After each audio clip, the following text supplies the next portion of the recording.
Whoa, okay. Here I am. Everybody, hello and welcome to my stream. Yes, my stream. I'm Sora Starlight. I'm a variety VTuber streamer here on Twitch, Twitter, and YouTube, and I'm here to bring you all the good vibes and feels and the whatnot. We're gonna make magic happen. What is going on? That was cool! That was cool indeed. Hello there, everybody. Let me back up here. Ow! Oh my god, I get to start early tonight. That's exciting. Can't go wrong with that, right? Am I right? Am I right? Am I right? Am I right? Foxinator, Tier 1, they've been subscribed for 12 months. And currently on a 12-month streak. Oh my god! Thank you. 1 year since the Starlight Winter Carnival and the day I broke the shell of being an internet hermit. We love you, Foxinator.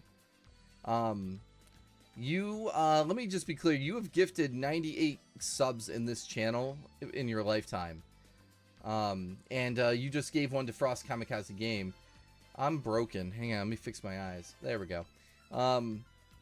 That's amazing. Thank you. My heart goes out to you in such appreciation and love and everything. And all that good stuff. So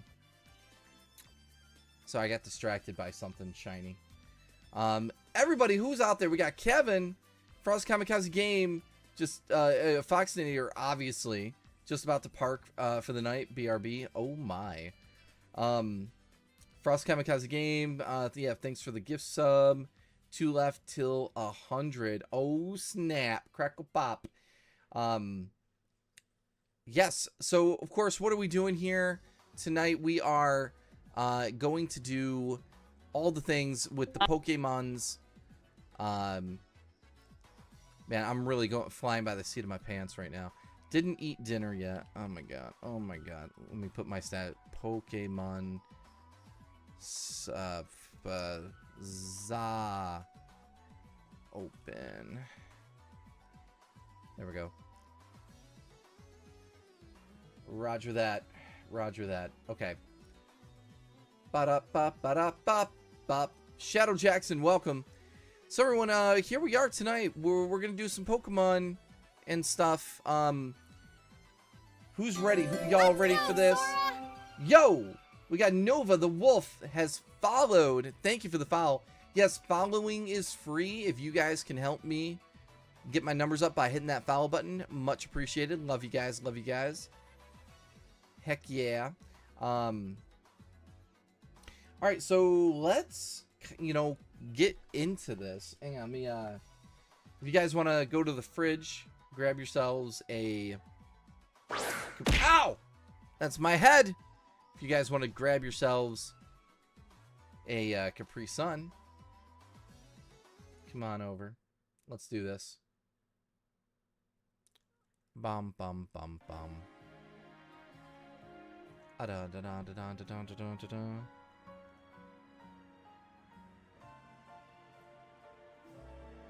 Now, let's first of all, I gotta change my controller.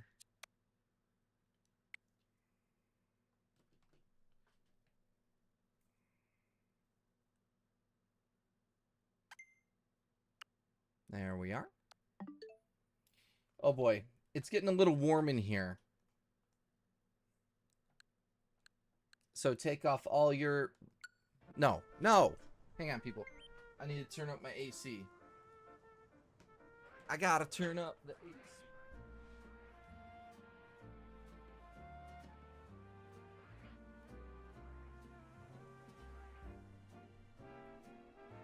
Oh my god. That's what AFK Sora looks like. Oh my goodness gracious. Ah! You yeeted me at me? Why y'all gotta do this? Why you gotta do this? Ow, ow, oh, son, ow, no, please, ouch, it hurts, pain in my noggin. Oh, fruitcake. Hey, Leah. Welcome. Yeah. Everybody, It's Leah Serenity. Sorry, I choked on myself. Leah Serenity Rose is here. Hi. Hi. Oh boy. Let me get you over here a little. Perfect. All right, you're on there. I kind of. Mm-hmm. I actually like Sora that the clothes that your character is wearing is literally like very similar to what you're wearing. Your OC wearing a bit. Oh, are we? Wait. You mean in the game versus my Yeah. VTuber? Yeah. Yes. I'm trying to find an outfit truly that goes along with my Sylveon. So oh, that's the wrong controller. What controller am I using? I have multiple controllers. There we are. Oh, we got a new follower, Shad. Thank you for hitting that follow button. So we have this here Sylveon, shiny Sylveon. No, don't go sleep on me. Come, wake up. So yeah, I'm trying to make something cute. I think it works. I got mostly blue, a little bit of pink. So, but anyway. Oh yeah, go ahead. Sorry. I kind of noticed it's like the outfits that you have, you don't really have like the super light blue, at least that's similar to like your shiny Sylveon. No, not really. There's one sweater I'll show you in a second that's probably a little better in color, but it's not as like feminine, you know.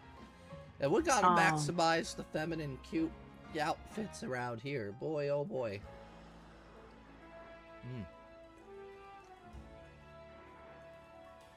Vaccinator. Are you taking your clothes off? Okay, that's cool. I'll catch you later, Sora. Enjoy the stream and have the best of fun luck. Thank you. You have a good rest of your night, Vaccinator. Vaccinator, MVP. Holy fruit. How's your day, Leah? It was good. Of course, obviously doing more mic checks. Right. For Revel Online, 2 more days, people. Who's excited in the chat? If you're going to Revel Online, yeah, I'm gonna be hosting some panels there. Gonna host Team Starlight's Q&A. So, but yeah, it's definitely just we're in the final 2 days of like preparing everything. It's crazy. It's a lot to take on. So yeah, Sonic Revolution 2025 online. Oh, sorry, I was chewing food. No. But yeah, Team Starlight will be there. Hosted and all that good stuff. And then we'll be judges for the speed run for Sonic Racing Cross Worlds on Sunday. And of course, Sora here is going to be streaming it, so that way, for those who who can't make it to the online event, Sora will be streaming it on their end. So, Indeed. Yeah. So, I'll actually talk about the prizes because it was actually posted on, what the first, second, and third place prizes are. Do you want me to mention that, Sora? Absolutely, do it. All right, so these are the first, second, and third place prizes. If depending, if you get the first 3 places. First place is a Sonic Revolution fan comic, so that's first place prize if you win. Second place, you will get a Kirk Thornton signed autograph, our Wish poster. So whoever gets second place, you get a signed poster that was actually signed by Kirk Thornton. That's awesome. And the third place is a Sonic air freshener. So, How um, appropriate. Was that from one of the conventions they gave those out, right?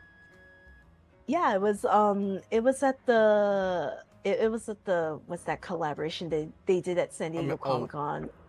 was it McLaurin Racing No, or no, no? Okay. no. It was like I think it was like an actual kart racing place. It's Yeah, like at you're the right. tip of my tongue. I have to like literally look it up, but I actually went there, and if you buy anything, I think they give you an air freshener for free. So but yeah, I want to like, for those in the chat, if you want to like just tune in, that's completely fine, and then you're going to find out who wins these first, second, and third place prizes. Heck yeah, people. So please tune in. It's gonna be lots of fun. Oh snap! Hold the phone here. Shadow Jackson says I won. Here's my prize. Gifting 5 tier 1 subs to the community. You've given 12 total in your lifetime. Thank you, thank you. So let's see who got the gifted subs. We have Jolly 807, Sin Fritz, Drip Wayne GT, iMates, or no, El Mates. I know you. Flame Crystal too.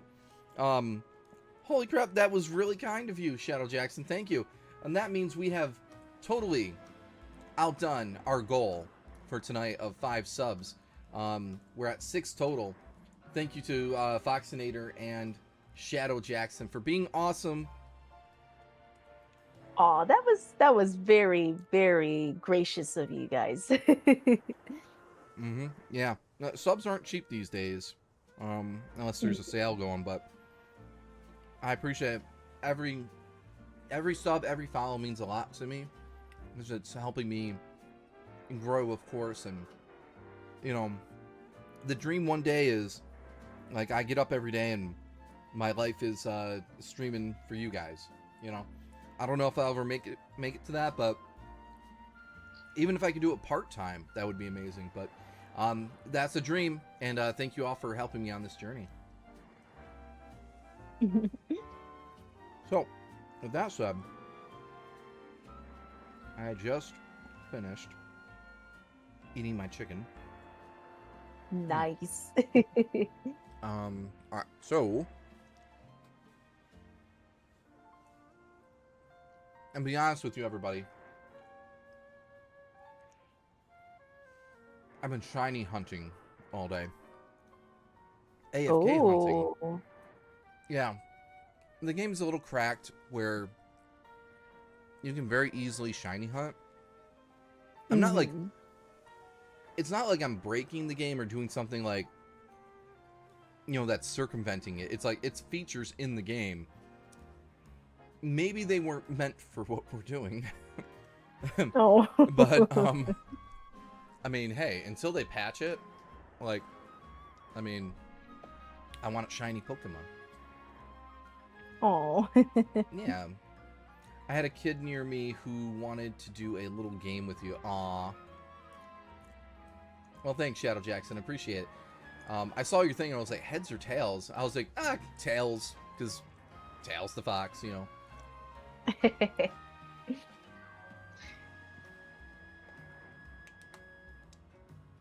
Okay. Woo! Now let's see. When right before I started the stream, I ended a shiny hunt. So we gotta see if there's the fruits of our labor here. And we gotta climb up the scaffolding. It's not dangerous at all. We'll be fine. Oh god, it's too narrow. Okay. Oh no! Hey, awesome. Well, let's try again, shall we? I just really hate when they make it that narrow. I'm like, come on. Like, at least make it a little bit wider. A little bit. A little bit. Oh, but they're trying to challenge me. Oh. That's fine. We can be a little challenged in the game. That is. Alright. So what Ooh, Shadow Jackson actually asks, what's your favorite shiny you have so far? Probably my Sylveon. You know, the Eevee that I caught shiny and such. That was really cool. Where am I going? Oh, yeah, I gotta go over there. Okay. Roll, baby!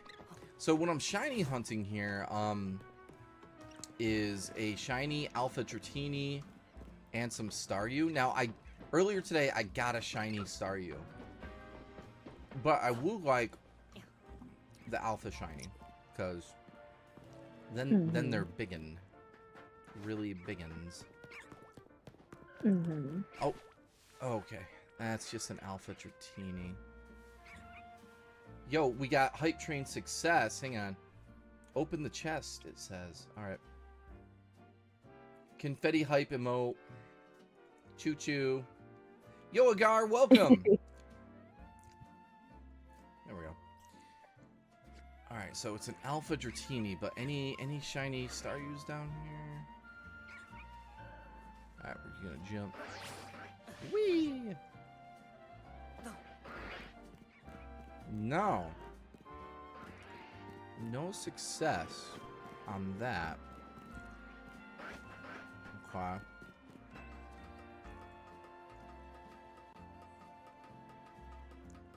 Gotta hustle, gotta hustle.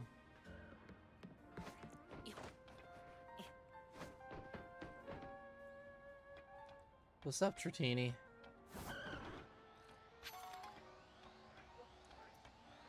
Yo, be cool. Be cool, man.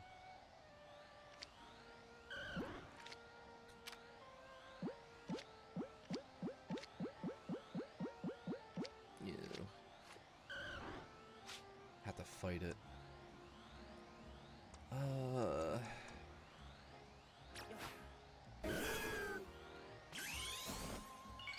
Do your mega.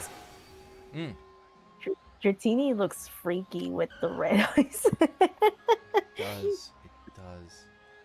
It's like it's ready to like it's so menacing looking.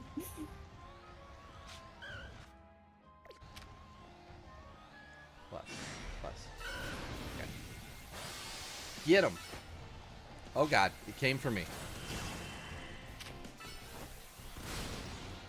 Oh my!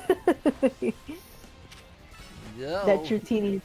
That Dratini's like, I don't care about your Pokemon. I'm coming for you, trainer. Yo, 1000%. It's like, wow, nice.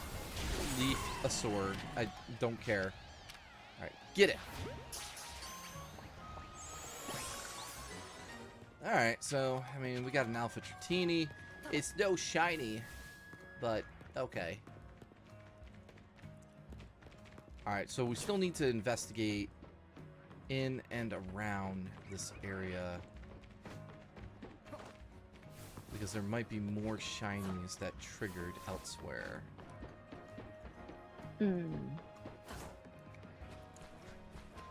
Yeah, within like 80 meters of where I do the hunting, a shiny might be spawned. What are you doing up here? Is that all you want to do? Alright. Just be chilling on rooftops.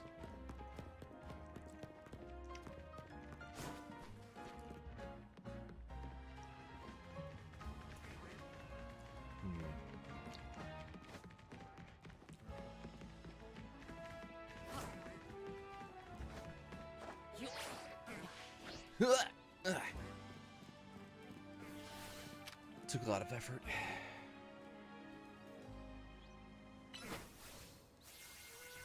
Oh my gosh, just seeing that Bellsprout remind me of an episode from the OG Pokemon anime. Oh yeah? I think it was like this. Ash was facing a trainer, I think, in like a tournament or something, and then the other trainer had like a Bellsprout. um, I forgot what episode it was, but I think I remember that. It was he tried to use Pikachu for some reason, and they're like, the electricity has no effect. Yeah, because it's going through the roots and into the ground. It's like, but it's also a Bellsprout. Like, yeah. that's a problem too, right? In and of its anyway. Uh, I oh, just Ash. don't remember the. I think like the trainer was a female. I think. Hmm. Um. Well, Oh my gosh. Oh my gosh. That is like literally silence like Pokemon in the anime and the game. The obviously the Unova, yeah, the black and indeed. Pansage. Yes. Agar. Hope I'm doing good. Yes, thank you. I am good. Thank you. Thank you. Muck, go give it a hug. Yeah, that's right. Ash had his Muck with him, and he sent it out, and it just like, yeah, because yeah, attacked. yeah, that was like an easy win for Muck because yeah, there was no way Bellsprout was going to escape that. That's funny. I would never have remembered that episode if it wasn't for you bringing it up like this. And I Well, remember it was a Saturday morning. I was in my bed watching it on TV, and man, yeah, like I just remember like funny moments too because like the Pokemon anime had a like OG especially had like a lot of funny moments. yes, I agree. Arguably, Yeah, humor that we'll never have ever again, in some ways. exactly, right? Like because when you compare OG Pokemon anime Ash to like Journeys, yeah, he doesn't roast anybody anymore. No. Where it's like, no, I miss that. He had like no filter. He didn't care if it was gonna hurt their feelings or anything. Yeah, they turned Ash into the good boy protagonist. You know, just yeah, I can do anything with the power of Pokemon. And Pikachu, let's go. That sort of thing. Huh. Oh my gosh, Oh, you're shiny. slow. I hear a shiny. There's shiny. I heard a shiny. Oh weird. Where are you at? Is he might be on the rooftop. You're not a shiny. You're not a shiny. You're not a shiny. Slowpoke, you're not a shiny. Alright, everyone's gonna die. Stop trying to fight me. Not fighting in my Pokemon. Okay. Okay, bye-bye. Okay, let's walk over here.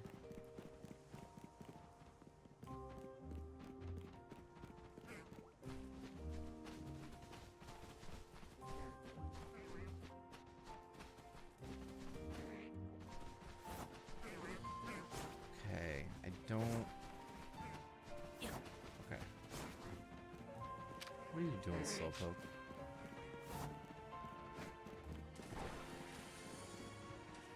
Oh, there it is. It's a green thing. Oh It's wait. Oh, green. that green. Yeah, it's a what is that? The baby form of the sharp. Is it Sharpedo? Oh, you mean that one that you were fighting on the grass area? Yeah, Looks like it. it's a Carvana. Yeah, Carvana. Wow. That Sharpedo's like saying, "I'm waiting for you, Trainer." Like they're so menacing even more. They're so Yeah. menacing with the red eyes now. I'm like, oh, that's It really wants like to kill me. like that Sharpedo's like looking out, like.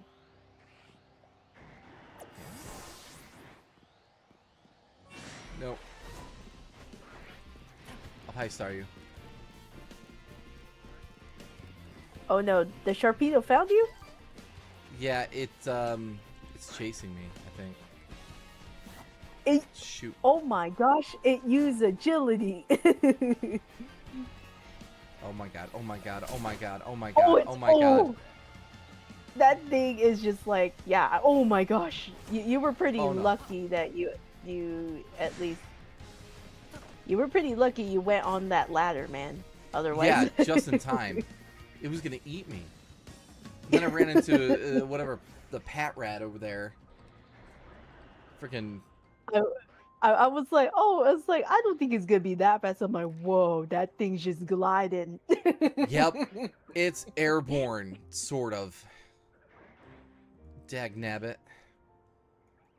I laughed so hard at that. I was just like, oh my gosh, this Sharpedo is relentless. Yeah, you know, I'm kind of at the part of this game where it's gotten harder. Like I have almost about level 50 across the board. Thanks for that, Bats. But man, I am getting my butt kicked. Okay. Because I know, especially yesterday with that Bayonet, oh my gosh, they were like multiplying and giving you a hard time. Yeah. Not That was cool. crazy. We got some Arbok. Oh my gosh, it's Jesse's Pokemon. Oh man. Oh man.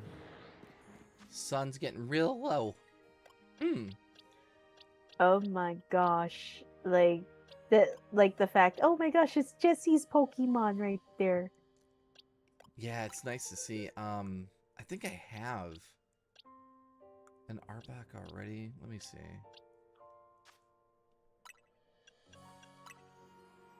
Damn. No, I don't. So now I gotta fight it.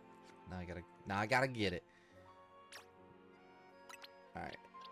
You know, I'm running out of room for cute Pokemon. Like, what the heck am I supposed to do with my life? I don't remember. What are like poison types like weak against?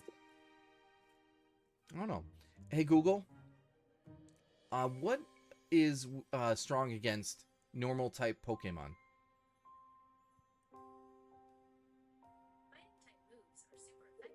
Fighting type. Crap. Fighting. We are fighting, dreamers. Something Naruto. Oh, Shadow Jackson said, I do have a question. Do you know how to get rid of the purple sludge? Yes, water.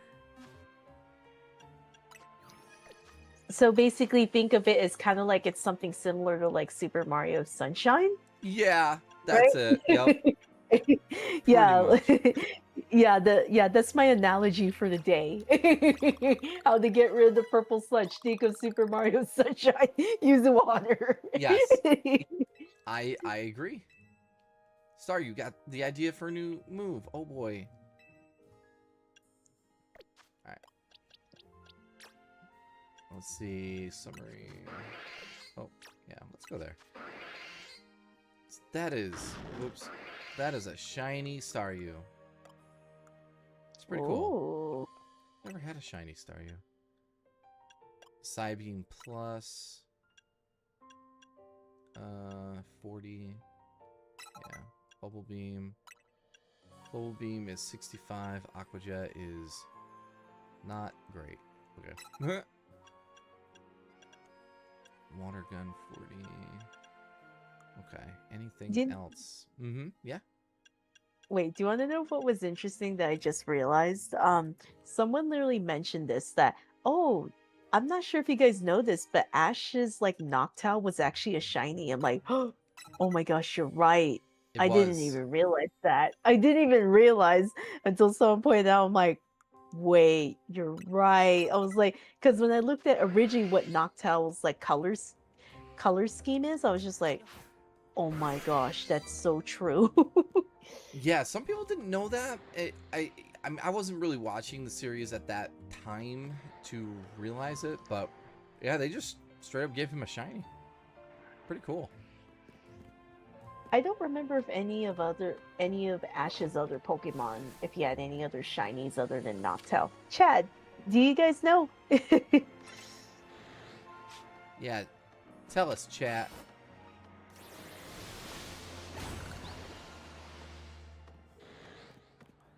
guy's not happy. We're gonna get our butts kicked. I know it.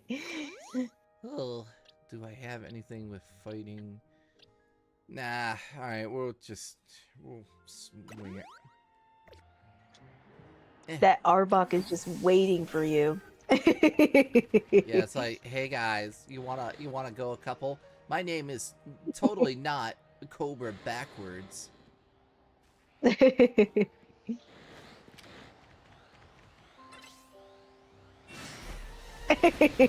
Oh my gosh. It's like its own.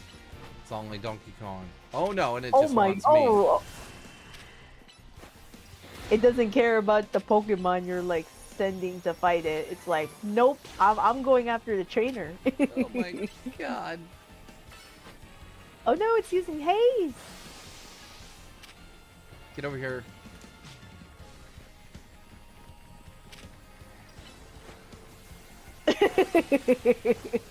Oh my Targeting gosh. the wrong thing.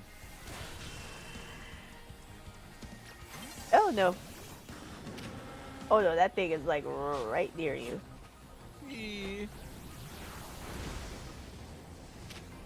Very ineffective. Everything I have is ineffective.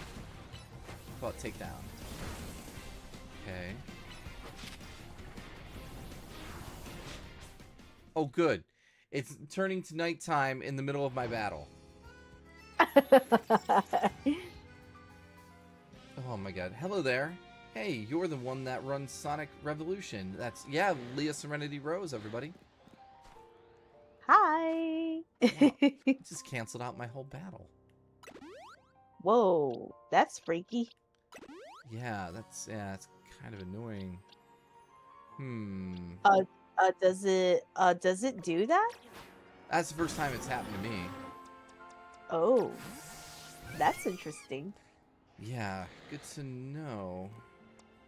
I just like how this Alpha Arbok has like a question mark over its head. It's like, who are you? What do you want? Probably this Arbok's like, you ready for round 2? It's like, didn't we do this earlier in the day? Yes, but it was only a few minutes ago. Or seconds, for that matter. Eee, oh no! Yo, it is intense. It isn't... I'm like, isn't that the attack that Brock's Pro-Gunk always used on them in Diamond and Pearl? Poison jab? Yeah, it would, like, knock him out or make him confused or something. Oh my gosh, this Arbok knows Earthquake. That's scary. Always with the Earthquake. Always. Alright, Flamethrower it. Shish kebab it. I didn't even know Arbok can learn Earthquake. I must be missing something. See, it's not a Pokemon you would think would know that. Yeah. Yeah, right? It's like... Oh. Ugh. It's kind of like... Oh no, oh no! Oh my gosh, you... Yeah, it took down your Houndoom, man. Pretty wild. Alright, I'm gonna confuse it. Oh boy. It's still able to use its attacks while confused. This Arbok is surprising me right now. Yeah, it's like no big deal.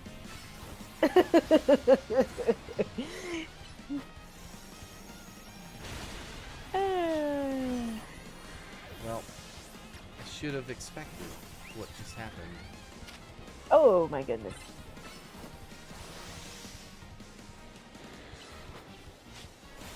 That Arbok really likes using haze, doesn't it? Oh my god.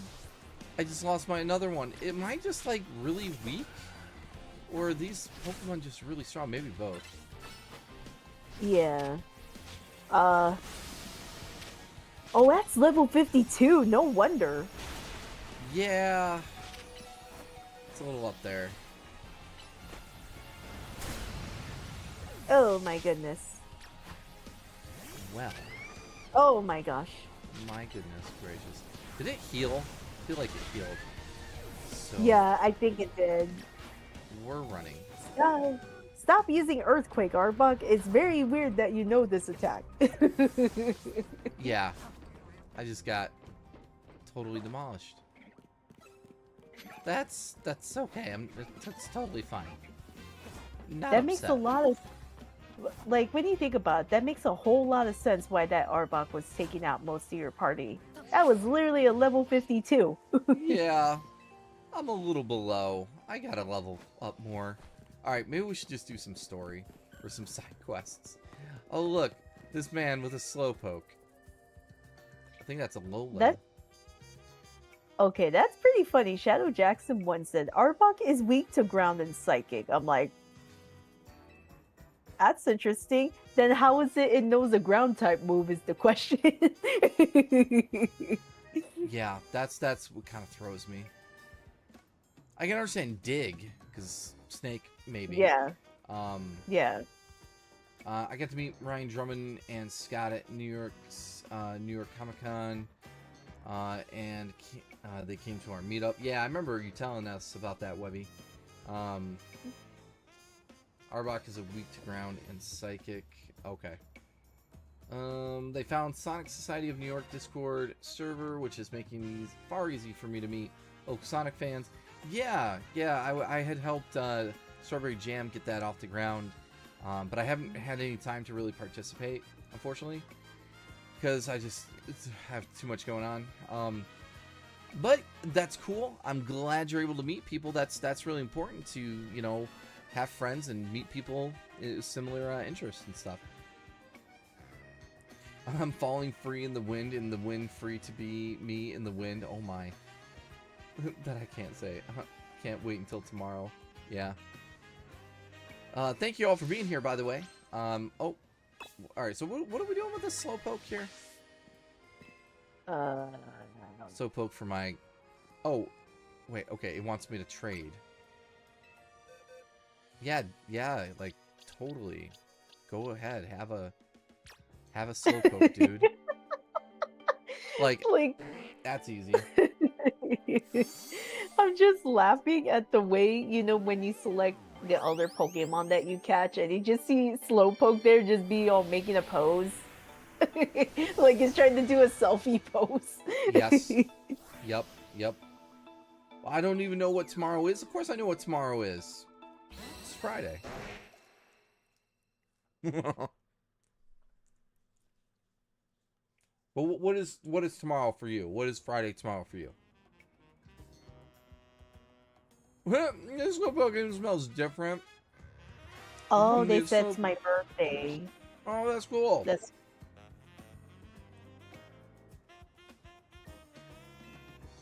It's their birthday. nice.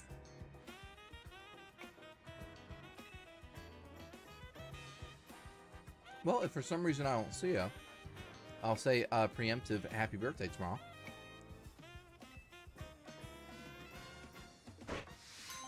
Oh my gosh, a Galarian Slowpoke.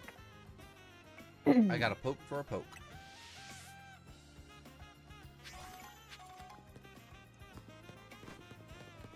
Okay. We gotta heal the team. We are knocking on heaven's door. Yeah, yeah, you you definitely need to like heal your team because that Arbok was not holding back. Yeah, that was rough. Oh. I'll talk to you in a second, lost Pokeball person.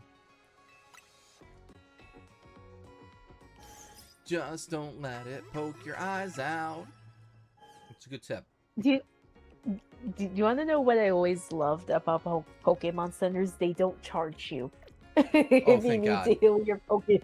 You know, like that's like such a blessing in disguise. Oh yeah, for sure. Yes, I know. You follow me around and collect all the Pokeballs that I drop. Thank you.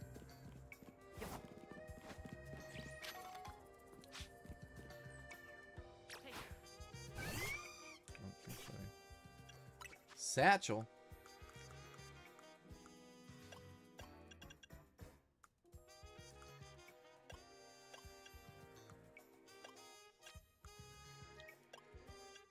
Oh, Mega Shards are maxed out. I need to go spend them. Heat Wave. I hate heat waves in the summer. They're no bueno.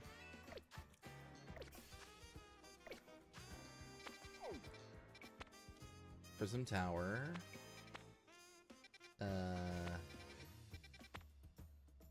Where are you?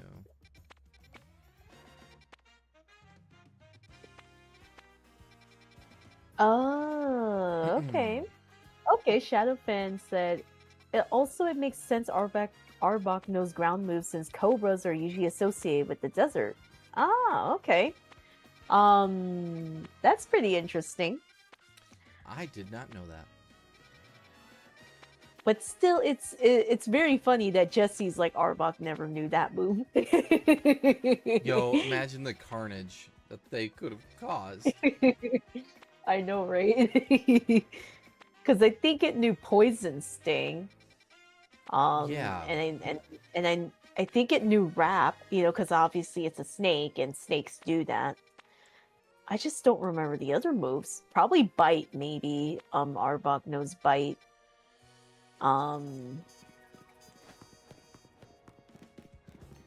Definitely knows Bite. Probably Restrict and Bind and Yeah. Similar things. Yeah, but obviously the Arbok you were losing most of your Pokemon team. It's like, my gosh. Oh yeah. this one knows Earthquake. I'm like, okay. That's quite interesting. How come Jesse's Arbok never knew Earthquake? Totally ended my life, left and right. Oh boy.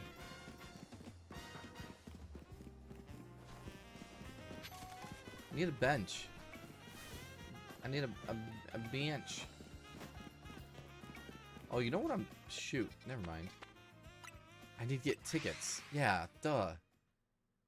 To move on with the story, I need to get tickets. Oh, that's true, Shadowfan. Yeah, I mean, to be fair, her Arbok was super low level before she gave it up in Hoenn. Yeah, that's fair, yeah. I remember the episode where they're like, maybe if we evolved our Pokemon, we'll be able to take those brats. And, yeah, sure enough. Aw, Staryu. Okay. Oh my goodness.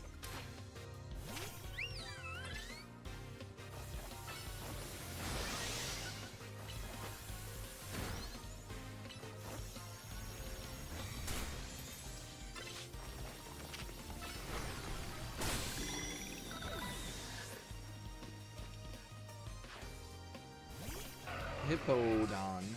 Hippowdon.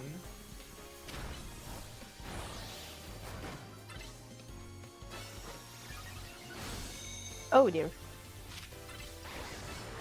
Get him. Bye-bye, Hippo.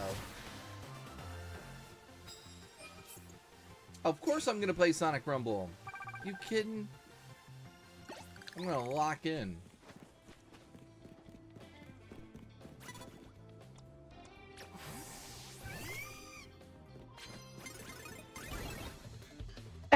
You've been challenged. Just like that. Just attack. Oh wait a minute, didn't Jessie have a Pumpkaboo also in XY? She did. That's right. Just realized I'm fighting a fire with a fire, and whoops, I just sent out a grass against the fire. Yay. I'm paying attention. Okay, still defeated it. Ah! Haha! Phantom?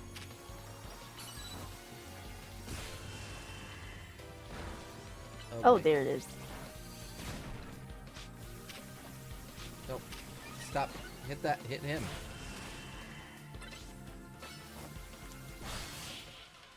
Nice. I mean, it's kind of a cute ghost-looking Pokemon.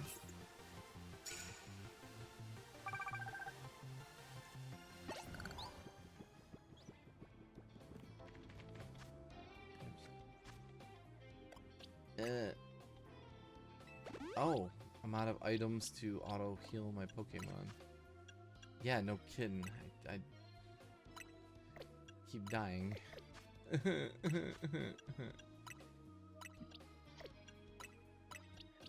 When the game gets harder, you use more of your items to heal. Yeah, I need to go buy. Wow. Alright, it's not good. Not good.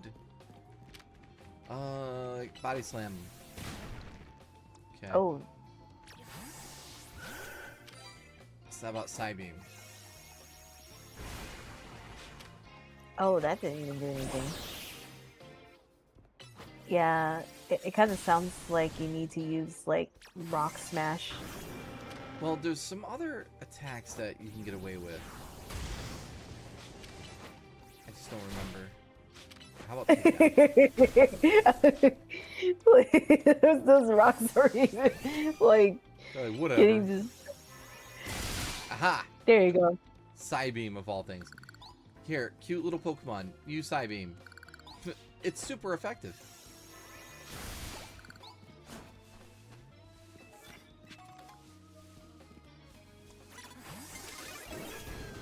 He saw me. Hey, isn't that the idol, dude? Looks pretty similar. Maybe they're related. Oh my gosh, this person has a good bite. Sure did take a bite on me. Oh, it's a Raichu. I have type advantage.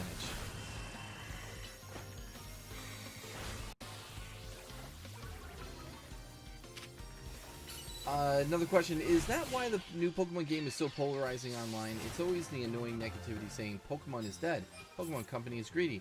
So there's a lot of issues, right, that I'll try to cover a little bit here, but at the end of the day, everyone seems to agree, yes, the biggest media franchise on the planet, bigger than Marvel, bigger than Star Wars, Pokemon, which makes billions every year, that's capital B billion, should probably have a better looking and a better performing game,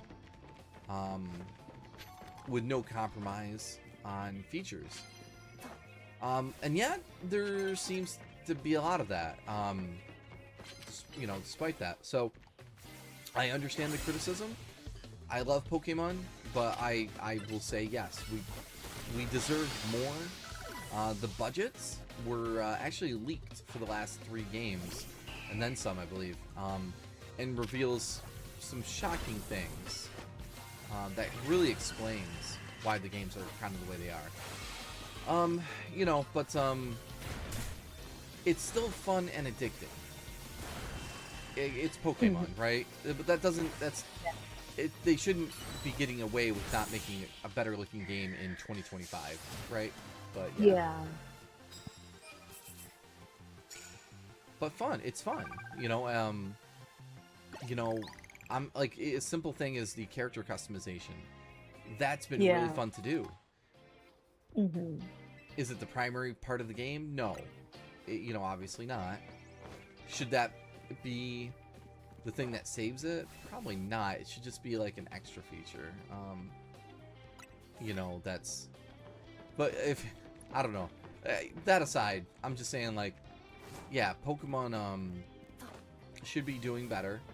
And I think we're going to have Generation 10, where it's probably going to step itself up. At least that's what I'm hoping for. So I'm going to be optimistic and hope for the best. Because I would at least want like voice acting, because you would think, because there's voice like acting, yeah, you're right. Oops. Whoa. Shot that. Oh no. Oh no! You kidding me? Okay, I think we were saved by going to daytime. But I am very much stuck.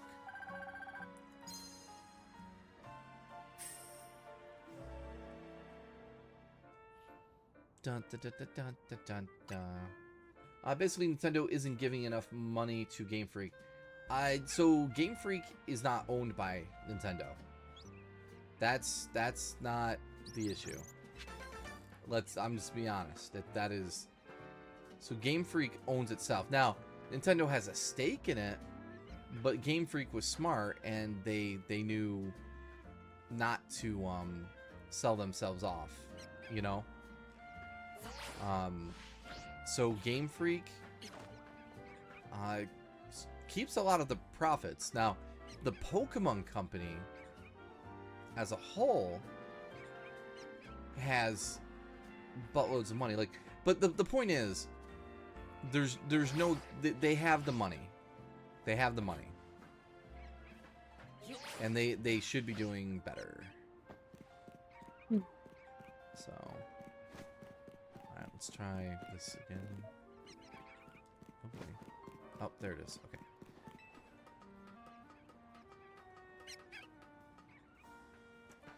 Bum, bum, bum.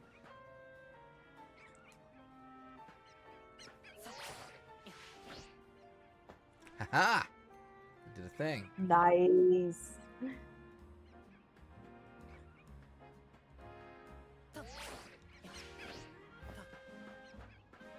Uh-oh. Alright, I'm done there. I'm done there. That's fine. It makes sense. Game Freak is forced to bite more than they can chew, it seems. I'll put it this way. Again, considering how much money Game Freak, Nintendo, the Pokemon Company has, all of them together, there should be no understaffed. There should be no resource problem for these games. They should be able to produce a AAA title and not have the same problem. Like, and they've been having the same problem since they switched to the Switch. Ever since then, Game Freak has been having it a little rough. You know, they're trying to figure it out, but there should be no resource problem. Because again, they could hire and make teams of so many to make these games more. But we'll see with Gen 10. If Gen 10 doesn't add voice acting and some other critical things, like I don't know what to say about the franchise at that point. It'll still sell hundreds of millions of copies. I think that's what Scarlet and Violet did. They did like well over 100 million, which is insane amount of money. Okay, we need a bench.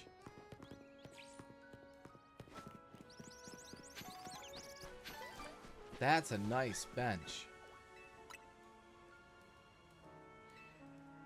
Ba, ba, ba, ba, ba, ba, ba, ba. I mean, I get why they don't do voice acting, since it would take a lot of time and a lot of money to get voices in every language. My coworker said exactly that yesterday. Oh, was I around in 1999? Yes. Yes, I was. I've been around for every Pokemon game. Red and Blue. Yep, me all too. that. So we've been around. Now, on the point about having to hire a lot of different voice actors for different languages, that shouldn't be a cop-out, because a lot of games do that. And even if they didn't want to voice over too many languages, they could do subtitles. Like, okay, what are the most common languages that the game would need to be? Japanese, English, probably Spanish, and I'm sure there's some more that are probably necessary. Chinese, probably, because China's a huge market. And then they could, you know, do subtitles for rest if they really needed to. You know, choose what language you want, but the default would probably be English, and then they would subtitle it for whatever. So I mean, there's so many ways to approach it. There's, again, oh, my model is freaking out. Hang on.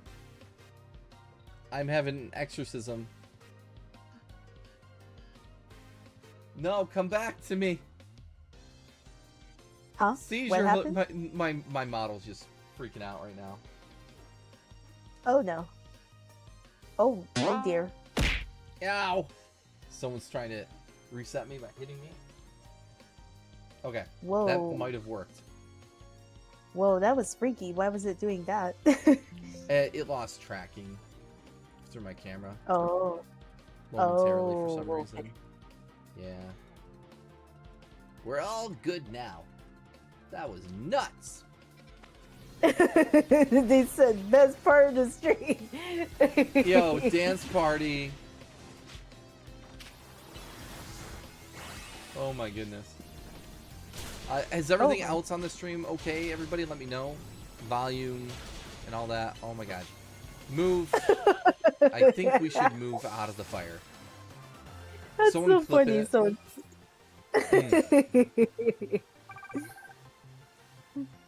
Nice. Don't clip it. No. Ow. You're gonna break me. Oh, Here oh we no! go. I just said nice. I just said nice that you got the victory. Oh, okay. Gotcha, gotcha. Well, there goes, how do you say it? I always... Meganium. Meganium. Okay. Why is that such a weird word? Meganium. Go, Meganium! Meganium! You're a plant thing! Yeah, Meganium! This is going well. It makes me wish, that Ash would have evolved his Bayleaf to a Meganium. Right. Yeah, but he would usually keep his in the starter form for one reason. Marketing. That's what I'll call it. Yeah, I would say though, with Ash's Bulbasaur, it did not want to evolve. I remember Sometimes, that. because I know there's some Pokemon that don't want to evolve. And then obviously the most obvious one was with Pikachu, right? When Pikachu lost to Lieutenant Surge's Raichu, Pikachu's like, I want to beat it as myself, not as an evolved Raichu. Right. And Meowth was obviously translating to Jesse and James, and they're touched. They're like, oh my gosh, this Pikachu wants to beat it as itself. Yeah, it was really cool that they established that early on. I think that was episode 25 or 26 of the series. Yeah, Something like that. Pikachu had Mhm. Pikachu had its pride hit, because oh my gosh, I lost to a Raichu.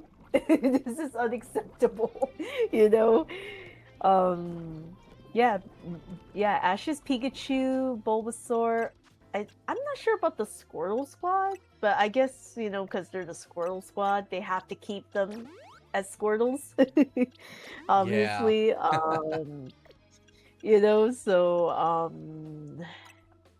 trying to think of other of Ash's Pokemon that didn't want to evolve by choice, though. From the Pokemon's perspective. Yeah. Because obviously, there were some that did evolve, which is good. Obviously with the Charmander, right? Fully evolved into a Charizard, and that Charizard just yeah, I'm not gonna listen to you. Yeah. I remember when Charmander started to evolve, he was like, yo, what? Hey, what's happening? And then, Ash hugs Charmeleon, and then he immediately, fricassees him.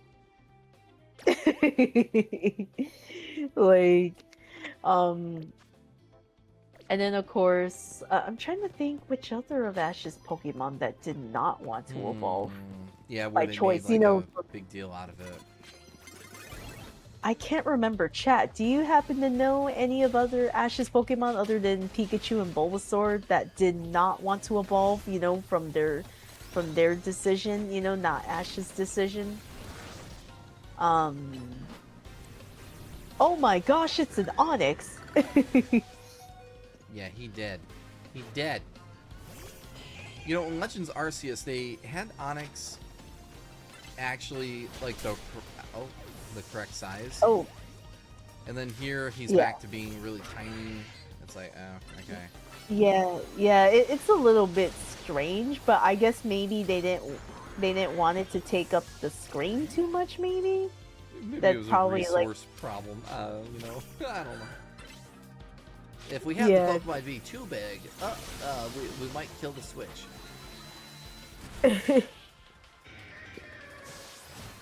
Nice. Nice, Sora. Yay! Did Ash's Oshawa evolve, or did his Snivy evolve? No, it didn't. Both didn't. Okay. I don't know if it was by choice though. It was probably because there's still maybe I don't know, chat. Like I didn't really watch the black and white anime because yeah, they made Ash dumber in that one, which is very weird. That's what I heard. Like he acted like he just didn't know what the hell was going on anymore. Like the thing is, he didn't even know his type advantage and disadvantage thing. I'm like, dude, are you serious? Like, I'm like, dude, you went to 4 other regions. Like, come on, you should at least know this stuff. Yeah, that was weird. Yeah, because literally, I think, I saw a clip of it where I think he was literally facing, I forgot which gym leader, and he was sitting down, and he's like, which Pokemon should I send out? I'm like, dude, are you serious? It's like, come I on. was like, Yeah. I don't know why they regressed Ash in black and white. That was a weird writing decision. Yeah, there's some information that came out about it that I can't quite remember, but there was this whole thing, I think, where the director wanted to not have to worry about anything else.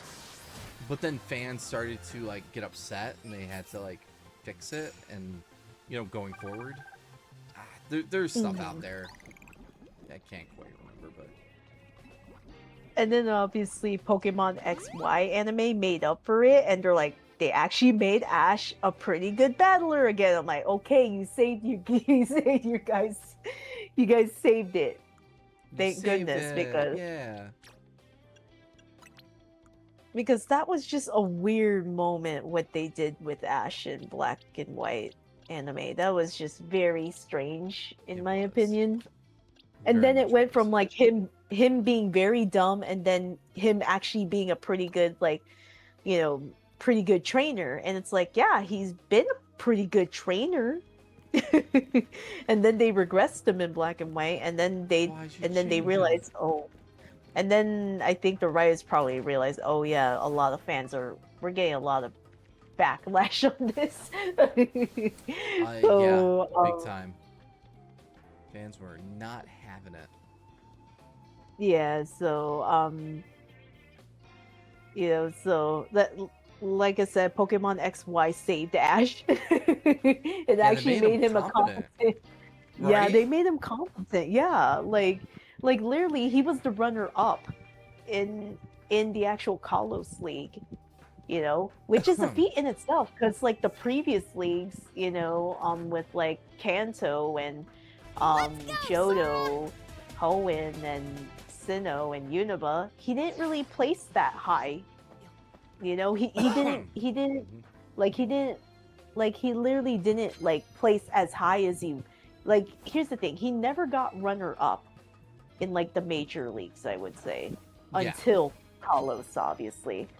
And then the only other league that he won was the Orange Island, but I'm pretty sure not a lot of people remember that arc. Yeah, that in was the kind of on the anime. side, a little spin-off. Yeah. I remember when he was it said Brock left at that point. And then they got captured by Team Rocket, you know, Ash and Misty. Mhm. And they made the Yeah. comment like, "Oh, look at the cute couple." And they both looked at each other like, yeah, like as if. Like the fact they were like teasing them, you're both blushing. Yeah, it was pretty cute. No, oh no, what I mean, Shadow fan, is like literally Ash has never been in like the runner up in the major leagues. Like top 16 is not like really close to like being the champion or anything. Yeah, That's yeah, what I meant. yeah. The top 16. I mean, it could have been worse, right? But you know, yeah, top 10 is usually what people will acknowledge. Yeah, top 10, yeah. Like, because the reason I say this is that I don't remember Ash ever being runner-up. You know, and the only time he was runner-up was obviously Kalos, um, and stuff. So yeah, that's why I think a lot of fans hated that hated that they're like, why did Ash get runner-up? He should have won that. I'm like, Yeah. because of plot convenience. I Yeah. guess. Well, I'm just gonna call it plot convenience. You know, the director always said, like, the anime ends if Ash becomes champion. So they were still going with that, and there are documents that leaked where, you know, people in charge of the anime have these discussions ad nauseum of to let Ash retire, Yeah. or to continue using him, and so on and so on. And it's interesting because at one point there's one bit of information they say, listen, whatever we do, we have to be careful because Ash, you know, Satoshi is not just for us here in Japan. It's worldwide, and we have to. Yeah. If we don't consider everyone's feelings, we're gonna get a lot of upset fans, and we don't want obviously blowback, and so on and so on. So there was a better part of a decade they were going back and forth about retiring. Yeah. Because it's funny, you know, how like Ash was never aged up, you know, during his time as the protagonist, but then like this new one, when they introduced new protagonists, they actually aged him up, and I'm like, I just kind of look at it like, bruh, like you could have did this with Ash, but you do it with the new protagonist. Like, what? Yeah, we've been asking like for decades, you know, like, are we gonna get Ash aged up at all? Obviously, Yeah, the answer was no. But because that part was weird, you know, because it's like you don't age up Ash, but you age up the new protagonist. It's like, yeah, that's, and I'm kind of like, I would love to see an older Ash, you know, like, because to me, I'm kind of like, you know, at least for me, it's like I would have loved if, what was it, if they actually, you know, aged up Ash, you know, because when you're growing up, you're maturing, you know, and the fact they never did that with Ash was a very weird choice. it was. I mean, I can appreciate the ageless, timeless type of approach. I mean, a lot of cartoons do that, you know, like where everyone wears the same clothes and nobody changes for decades. So like time isn't, it feels like it's not progressing in the show, but Pokemon still had story, and they were clearly, time was progressing because seasons would change and everything. There's even a game theory episode that they go over tracking how many years it's been since Ash started his journey and how old he should technically be. And they go through every single episode to determine it. So pretty wild in that regard. But yeah, I would have liked to see Ash at some point. Now I will say, like, in X and Y, his design peaked and he looked a little more defined. Older, right? Like he looked like he aged. Yeah, whether literal or otherwise, yeah. Yeah, so it was very like interesting because I was like, and literally I think if you guys remember, there was like this Pikachu and Pichu brothers short, you know, in Pokemon the third movie. I remember that. That short was played before the movie, and literally Ash, Brock, and Misty host this party for their Pokemon, and Ash literally said, "Oh, this is the anniversary when we met," and I'm like, "Oh." So I'm kind of like, okay, then probably more than a year's gone by at least to have an anniversary, right? So like I'm kind of like, something has happened one way or another. Yeah, if you know what I mean. So it's like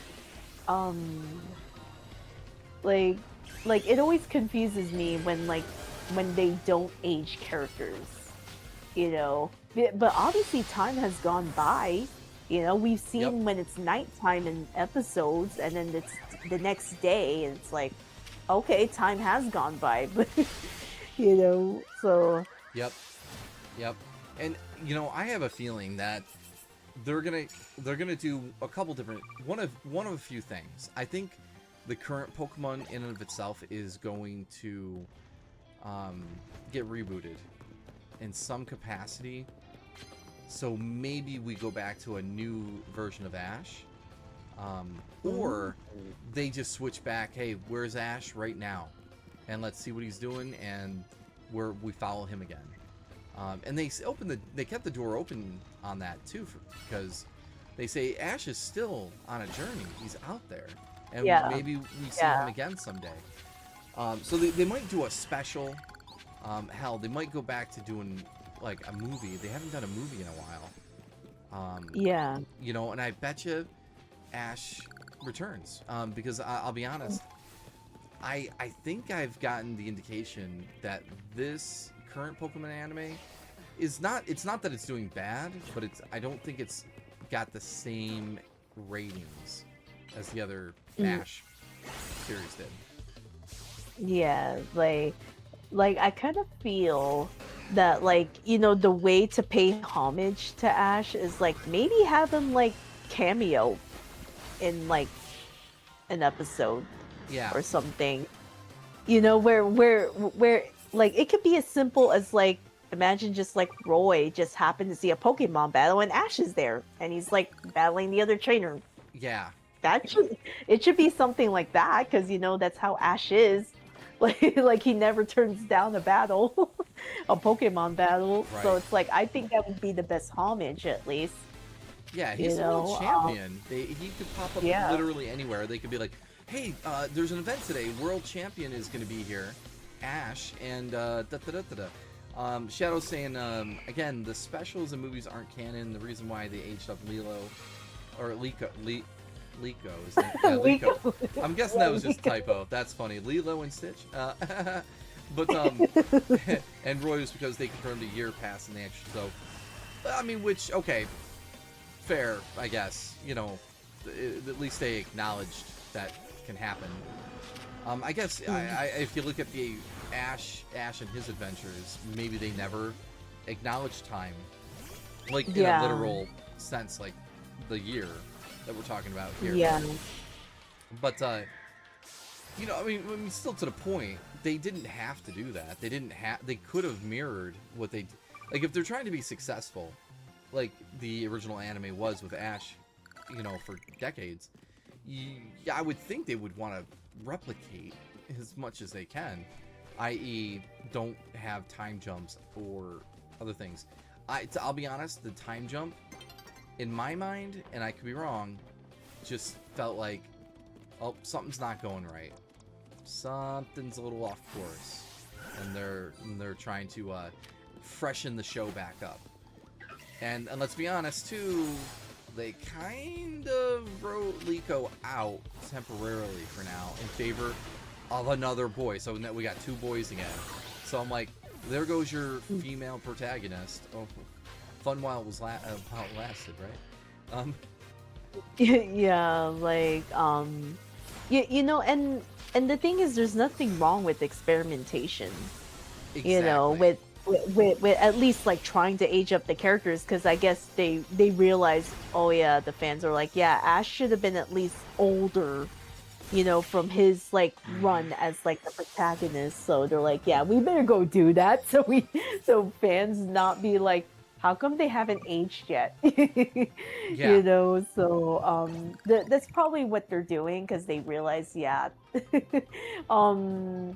you know, because obviously, you know, in the sense when Ash was the protagonist, he was not aged. They kept saying he was 10. It's like, you sure about that? It's like, boy, you ain't 10. You need to go through puberty. Come on. Like, Yeah, I feel like like- when they went from X and Y and did Alola region, Mm-hmm. the design for Ash, I understand what they were going for. I get it. I'm not dumb. They wanted to make him easier to animate and more in line with certain anime at the time. But man, they massacred him. They like, I'm sorry, but they circled back a little bit with Journeys. They got Ash back on track a little bit, but it was still not peak like X and Y. Opinions, by the way. I understand these are my opinions. So. Like, I think, because I would have also loved if they actually referenced Ash's companions in the new series too. You know, I think that would have been a good like nod to like, hey, remember this friend of Ash? Now, people, please. I'm trying to keep my head on straight here. Anyway, yes. Well, yeah, because there's more characters than just Ash. They can. Where's Misty? Where's Brock? Age them up and just go nuts. Just have fun. Yeah. So many avenues. Oh, it's yeah. Miss Lady Tails whomping me with my redeems. Thanks, Sofua. Jeez. But I think I think if you actually like reference Ash's friends, they're like, hey, it's like because they literally did that in Journeys. That was the whole theme, right? Yeah, going everywhere. Like it was like. Yeah, going everywhere, and then Ash reuniting with like some of his previous companions who traveled with him, and stuff. Of course, there was like an episode where Ash like actually visited Clement and Bonnie in Lumiose, and everything. Like if they do that, I'd be like, hey, it's like you're acknowledging like Ash and his friends. Because they were a part of a lot of people's childhood. For sure. Like no matter which generation. Because I was pretty surprised how they actually in what was it? Pokemon Journeys Gotta Be a Master, right? The ending. That one. Yeah, after the championship. Yeah, and there was literally an episode where like it was Ash, Misty, and Brock. Brock ended up getting rejected, and then Silent just happens to show up. I'm like, and then Misty gets so annoyed with Silent, which is so funny in the episode. I was like, oh my gosh, I was watching more of it at that time because of all the anniversary stuff. Yeah, I think I remember that. I was also laughing at the fact, like, that was, like, literally my requested episode for, like, audience requests for one of the RevoTunes. And they're like, hi, Jason Griffith, when Silent showed up. That's right. They Gosh. technically aged up Iris. They're referencing Looker soon. But we're not sure if it's going to be an AU Looker, Ash's Looker, or just Emma. I don't know if I understand all that. Listen, there's some stuff I kind of didn't stick or keep up with on the Pokemon seasons. So I'm a scrub. Ooh, money. Oh shoot. What was I gonna say? There was an episode. Well, it was more than an episode. It was like, oh my god. It was kind of like an hour special or something, where Ash goes in to this forest and he's just doing whatever. He's alone. No one else is with him, and he runs into this kid, and like the kid's afraid of Pokemon and everything. But then by the end of it, he meets his parents and everything, and then they show him a picture and they say, "That's our son that passed away." And then, I remember that episode. Ow, metal got me right in the noggin. Ow. Yeah, so, and I lost my train of thought. Sorry, Sora. Oh, thanks, Shino. I'm getting attacked by all my friends in chat. Oh, okay. What you were talking about was that episode about when Ash meets this boy, but he actually turns out to be a ghost. Yes. I remember that one. That one was sad. My gosh. Very sad. And then he for some reason they can touch, like interact. So he's like, okay. Yeah. I'm gonna like you can hold put your hand here, but I'm gonna touch the Pokemon for you, and then he's like, just think, can you feel it? Feel the warmth and the emotion coming from them, and it was, you know, a really great moment, you know. Yeah. Totally I unexpected. I don't remember. Did Ash like freak out when he found out like the boy was a ghost? You know, I I think he don't did, right? remember. I don't remember if he did. But, and I don't think he did, but only for the fact that I'm like, dude's seen a lot. At that point. Yeah. Oh my god, wait, we Oh got my M&Ms God. everywhere. Put your hands out, Num, open num, your num, mouth. num, num, num, Get num, 'em. num, num, num. Get them in your mouth, Ooh. people. They melt in your hand, not your... No, they melt in your mouth, not your hand. Something. Okay, where are we? What are we doing? And outfit swap. Shadowfan mentioned the episode. Oh yeah, and the OG. Like, I don't know if they said. I mean, Ash did die before in Kanto during the Ghastly Gengar Haunter episode. It was us dying and he kind of was unconscious and he pulled his spirit out. Yeah, I mean, I same think that's what difference. it was. I kind of felt like that's what it was. Like, Less dying but and more temporarily yoinking your spirit out of your body. I do you want to know the funny part in that episode What? that I remember? Remember, like, Ash sees, glad to see that you worry about me, Misty, and then he just brings her up into the sky, and then Brock's like, "Oh no, Misty, help! Yeah. Ghost has got me." Like, he decided to prank her. That was so funny. Yeah, and Haunter was like having a good time. He's like, Haunter, Haunter, Haunter, Haunter. You know, just having a good time. Oh my gosh, like, um.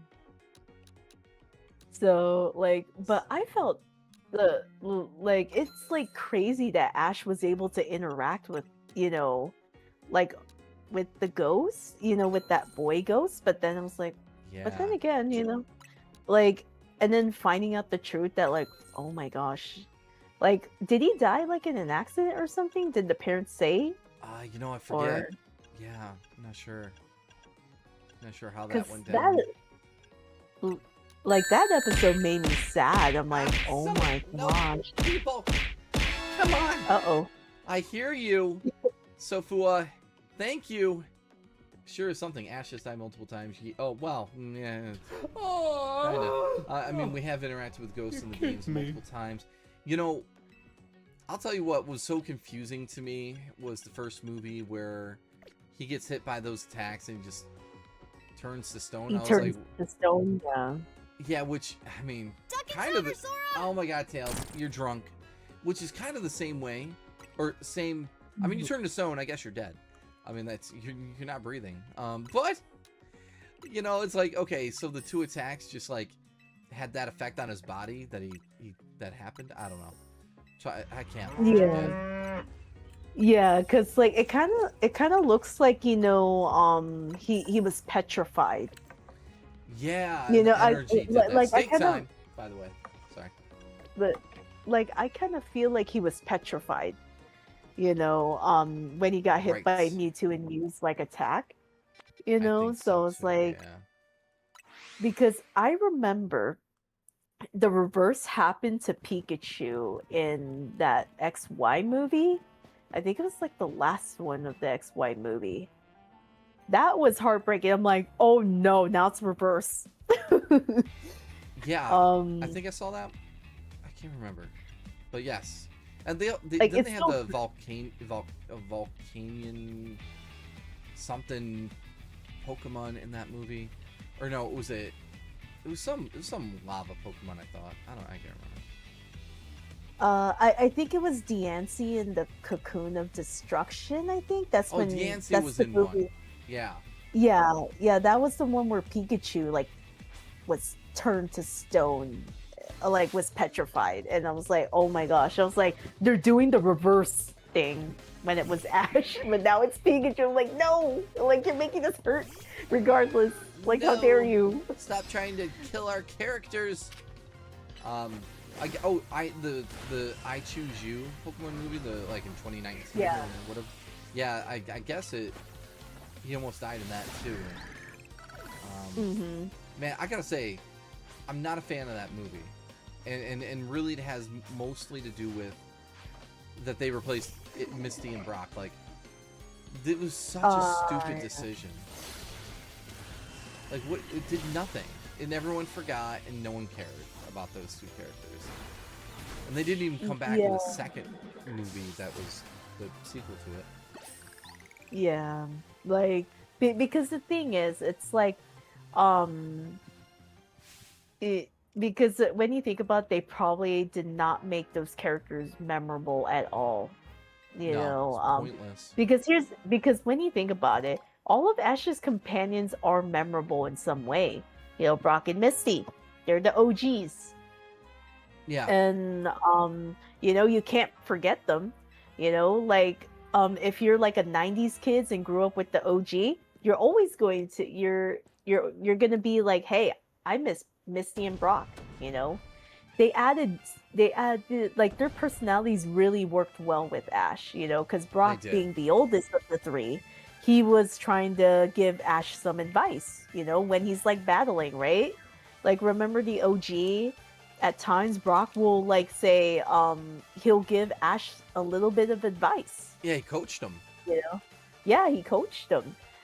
Like literally remember that episode with Lieutenant Surge and Raichu, and then Missy said like when Pikachu was using agility, right, to make Raichu dizzy, and it's like Brock was right. It's like his plan is working. It's like, yeah, it's like his Raichu evolved too fast and it never learned like the speed attacks when it was a Pikachu. So like Brock added that nuance to their group because obviously Ash, you know, when he first started, he was obviously a newbie, you know, yeah, and stuff. So, you know, having Brock there be like an interesting coach, you know. Obviously Misty, you know, they butt heads, but like she keeps him grounded at least. Yeah, when you drags think him about away. He's like, Mhm. "Please marry me." Okay, enough of that. Grabs him by the ear. Oh, wait a minute. So like Jeez. I love their dynamic, you know. And then what's interesting that if you watch the advanced generation, you know, when Misty was replaced with May, there were times where you see May and Max like argue with each other when they're lost, and then literally Brock and Ash are coaching them on it. Like, hey, it's like you don't need to argue, and then Brock's like, it's like we got lost all the time, but we didn't like yell at each other, you know, like we tried our best to like figure out where we were, you know. And Ash is like, Exactly. yeah, it's like, and he like both he and Brock spoke from experience. They got lost like a lot of times when they were with Misty. So, you know, Oh, yeah. so they were like saying, hey, it's like, let's keep a cool head, you know, let's keep calm, you know, we can figure out where we are, you know, because they spoke from experience, you know. So, you Mm-hmm. know, And how? yeah, so, uh, I think, you know, having each of Ash's companions have like an interesting quirk in their personality really added to it, you know. Um, because obviously, you know, with like Dawn, you know, she had great chemistry with Ash, you know, and so did May. You know, May was also learning the ropes of being a Pokemon trainer from Ash, you know. That's true. um so like each of Ash's companions were memorable, but yeah, Max was a brat, and I hate those types of kids who they think they know everything. And Oof.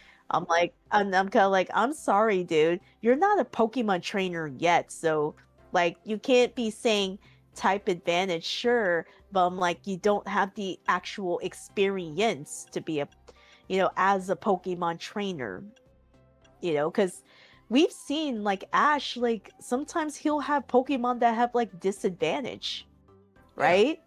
You know, totally. with type disadvantage, but he still finds a way, you know. And literally Clement, in XY, he literally was talking about this. Like do you remember Sawyer, from XY? Can you describe them? He had like green hair and he had like a trico, and then it fully evolved into like a Sceptile, and he had like a Megaform. Oh, yeah, he was a shorter kid. Yeah, Yeah, I do remember yeah. them, yes.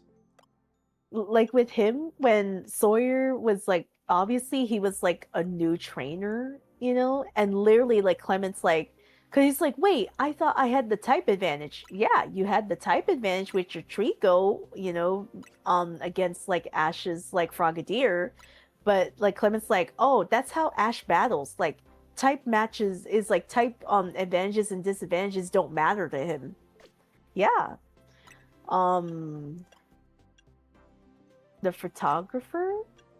Wait, are you talking about Tracy or Oh, Tracy was a drawer, and then there was the other guy with this pink purple striped shirt.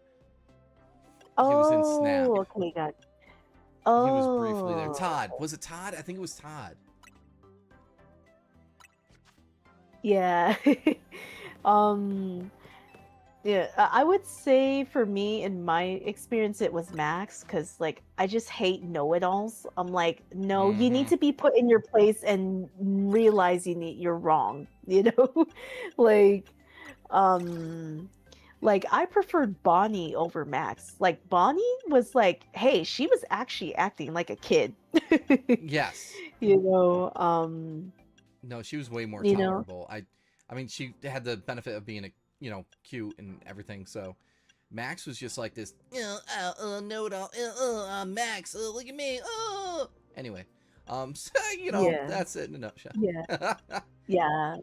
And the thing is, I saw like this like video essay how like how they pointed out why Bonnie is more likable than Max, and they literally said because she's actually portrayed as a kid, and she actually was part of when you think about it, she actually contributed to the story like later on in XY when you think about it. Yeah.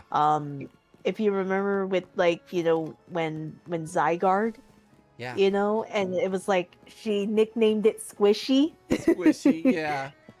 This is my so Squishy, and I will love him and carry him and take care of him, and yeah. And she actually had story relevance. Meanwhile, Max, like you could have just removed Max and the story is still the same. Like what Oh, did he yeah. add, right? Like what did he add to the story of Advance? Nothing. Like he didn't really add anything, Nope. Meanwhile, Nope. Bonnie actually contributed to the story of XY, later on, because yeah, I think it was very, very cool that they decided, oh yeah, we're gonna have like the villain group of Kalos, like pretty much like, yeah, right after the league, yeah, we're gonna have this really epic battle Yeah. with the villains. Like, oh my gosh, I'm like, it's really intriguing. Because you would think, oh, I guess Kalos is done once the league is done. It's like, nope, we're gonna throw you this, like, oh yeah, the villains are out here to like destroy Kalos, obviously. Yeah, it was pretty crazy, and yeah, let me be clear, like in X, Y, and Z at the end of the anime, like, so the villain, he basically gets like just obliterated by what looks like a kind of like a Megazord at that point with Zygarde. His final form is that the 1000% Zygarde? Kind of looks like a Megazord. I'm not sure. Oh. But Bonnie and him, like with the power of friendship, they just powered Zygarde up and then obliterated the one dude. What's his name? I don't know his name. Yeah. So he died. yeah, not. so because I think, I always do enjoy like Clement and Bonnie, because like Bonnie's like, oh my gosh, you're so pretty to every like pretty girl. Will you please marry my brother? you know and then like obviously she like someone has mentioned earlier that she is like the kid version of Brock. You know, She's just like trying to be the wingman to her brother, you yeah. know, like, yo, my brother doesn't have a life outside of Pokemon and his inventions. I'm just trying to help him. Okay, there's more. Oh man, it was funny. Yeah. Like, and then like literally Clement just used like his mechanical arm. Bonnie, I told you to stop doing this. This is so embarrassing. Like, Hey, welcome in, Mr. Combat. Howdy, howdy. Yeah, Bonnie murdered a man with Squishy. Yes, I like that. Oh, by the way, they did say Max only had any development like for the movie Jirachi. Like, I know he was like a big part of that movie, but yeah, still. Ugh. I think. Do you want to know what was the strange choice in advance though? What? Like, like when with Groudon and Kyogre, it's like I felt like it was like rushed. Yeah, you know, because it felt very weird. Like Diamond and Pearl, they did that pretty well, with Team Galactic, but with Team Aqua and Team Magma in the anime, it felt rushed. Like I don't know if it's just me, but I felt like they didn't really like the way they concluded it was a little bit like rushed in my opinion. Like the pacing was a little bit weird in advance.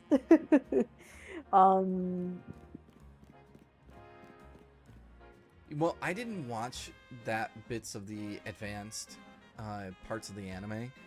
Like I would, so what it turned into is I would tune into Pokemon at different times and just like, all right, what are they doing?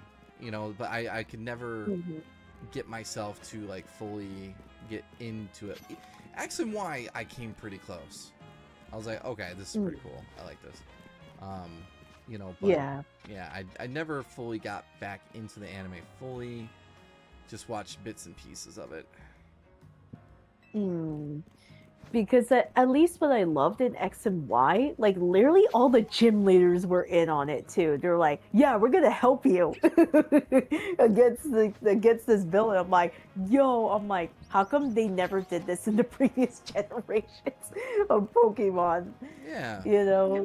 Like it was an interesting, like it was like a breath of fresh air, I'll say. Cause like I was like, oh my gosh, I'm like, how come they did not do this in like the previous I kind of felt like maybe Black and White like fumbled the ball on that.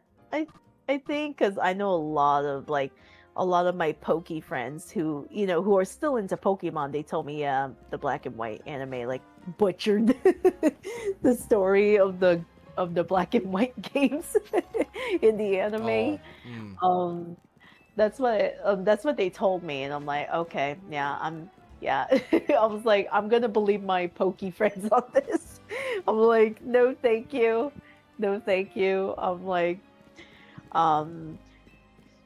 but I think at least with like Journeys, that was also a breath of fresh air. You get to see all of like, at like Ash's friends, because literally what's interesting, because in Journeys they actually finish like the arc for like Lusamine and her kids, Gladion and Lily actually finding Moan, but that was in Journeys, not in Sun and Moon.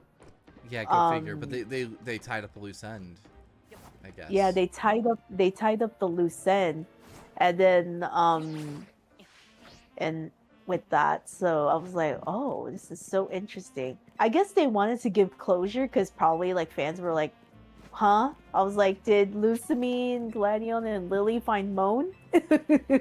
Because that was never resolved in Sun and Moon. So I guess they wanted to give fans that closure, Yeah. Well, I know those characters were popular in Sun and Moon, as far as I remember. So that doesn't surprise me too much. That's good to hear. Now, what was her name again? The daughter, right? Lily? Lily, that's right. Yeah, Lily. She had a pretty good design. Especially when she switched to like that school uniform, but it had a hoodie on it, and I was like, oh, that's really clever. I thought that was a great little design. Mm.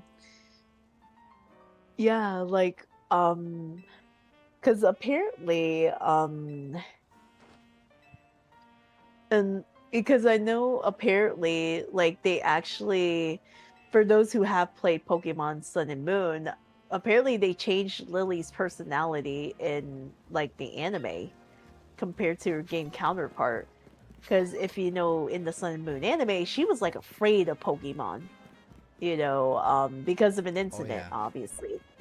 But in the games, she was never afraid of Pokemon in the Sun and Moon games. So it's like, oh, Yeah, she had the Cosmo something looking Pokemon from the get-go in the game, as I mhm. recall.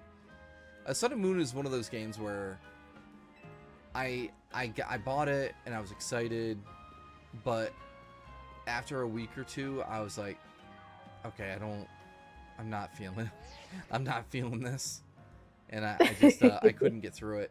And then I would continue to have that problem with all the Pokemon games at that point up until Arceus, Legends Arceus, and then I was just like, oh my god, this is freaking wonderful! Like, thank God.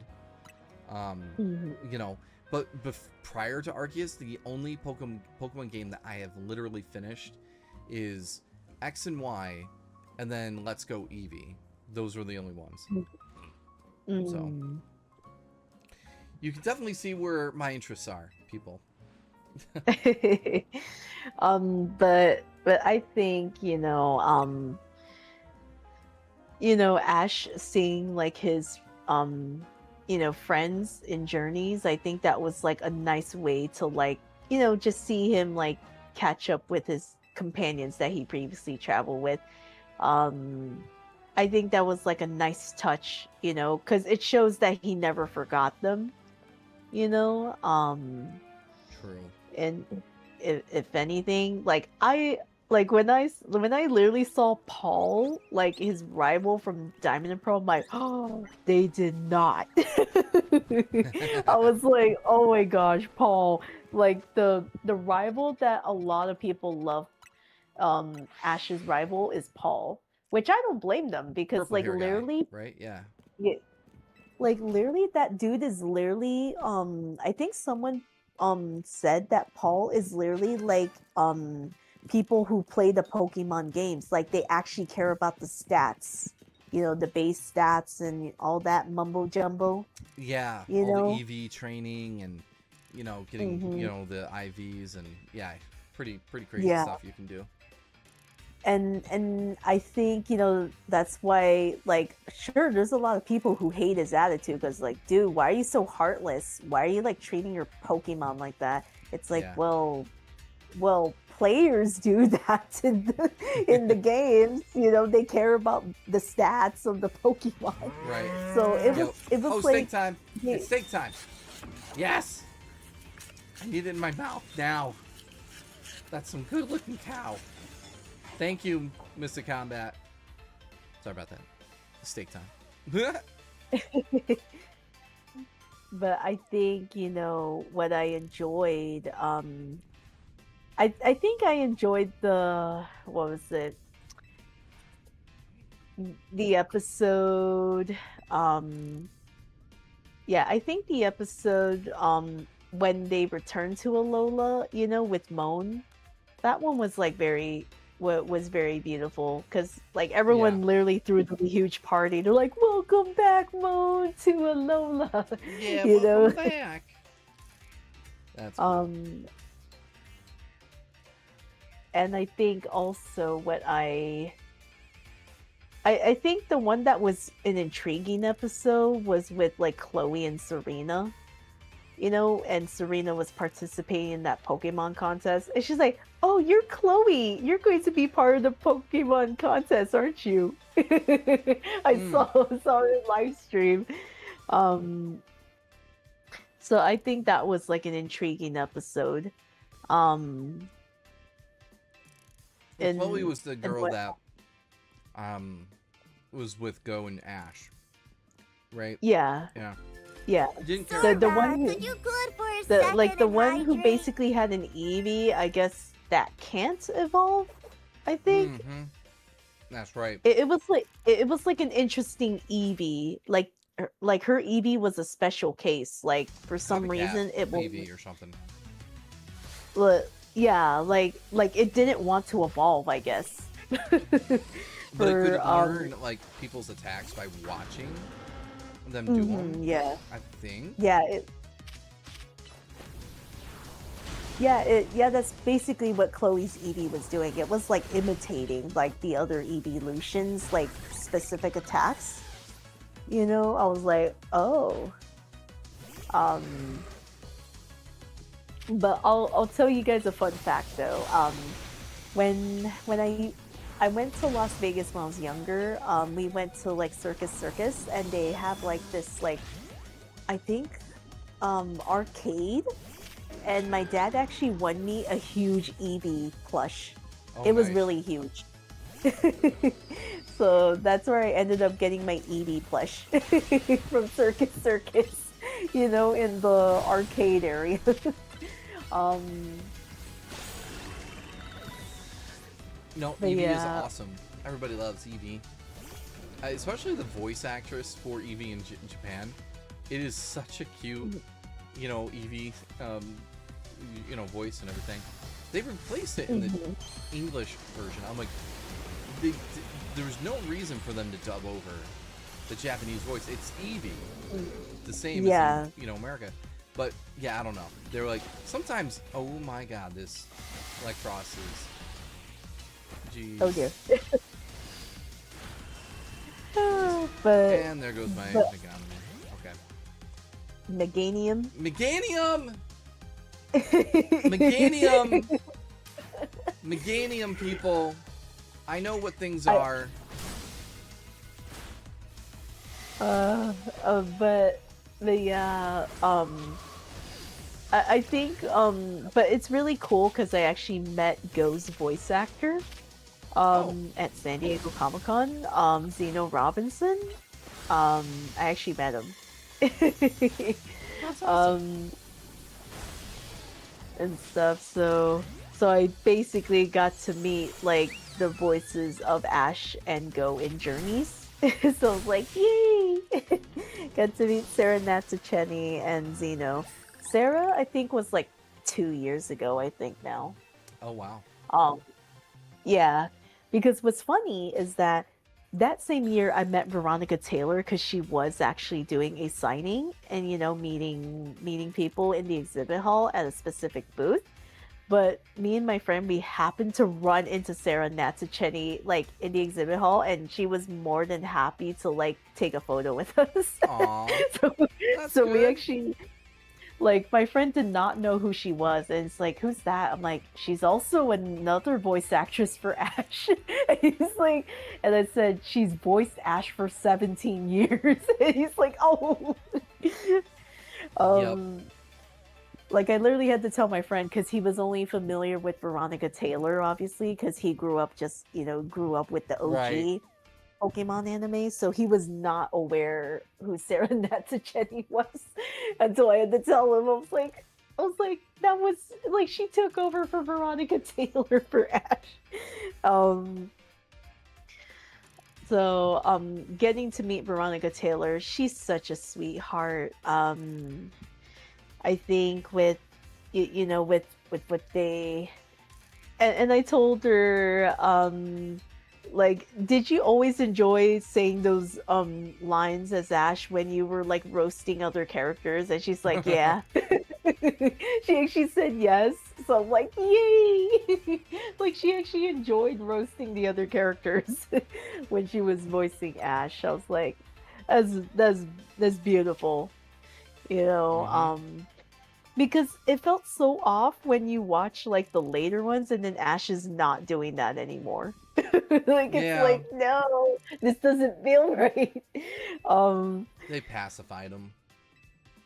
Yeah, like I think in X and Y, a gag that makes me laugh is that whenever like Clement's like inventions like explode in their faces, it's like I think like when it comes to like Clement making an invention, wow, science is so amazing. Like, I Hmm. was like, when I was like, Science when is did Agnes start? amazing. Oh, dang. Oh, by the Um, way, they were saying the Chloe EV is, I think it was implied that it's a Gigantamax EV, which are the EVs that um, can't evolve if it's a Gigantamax EV. oh, okay, So, that seems to that seems to make sense. Um, but chat, I'm very curious. Name your favorite evolution in the chat. I would love to know your favorite like evolution. um, yeah. as I said yesterday, it was for me, it was Espeon. I love the design of Espeon, and of course I loved Espeon before Blaze. So I know some of you I know some of you are gonna say Blaze looks like Espeon.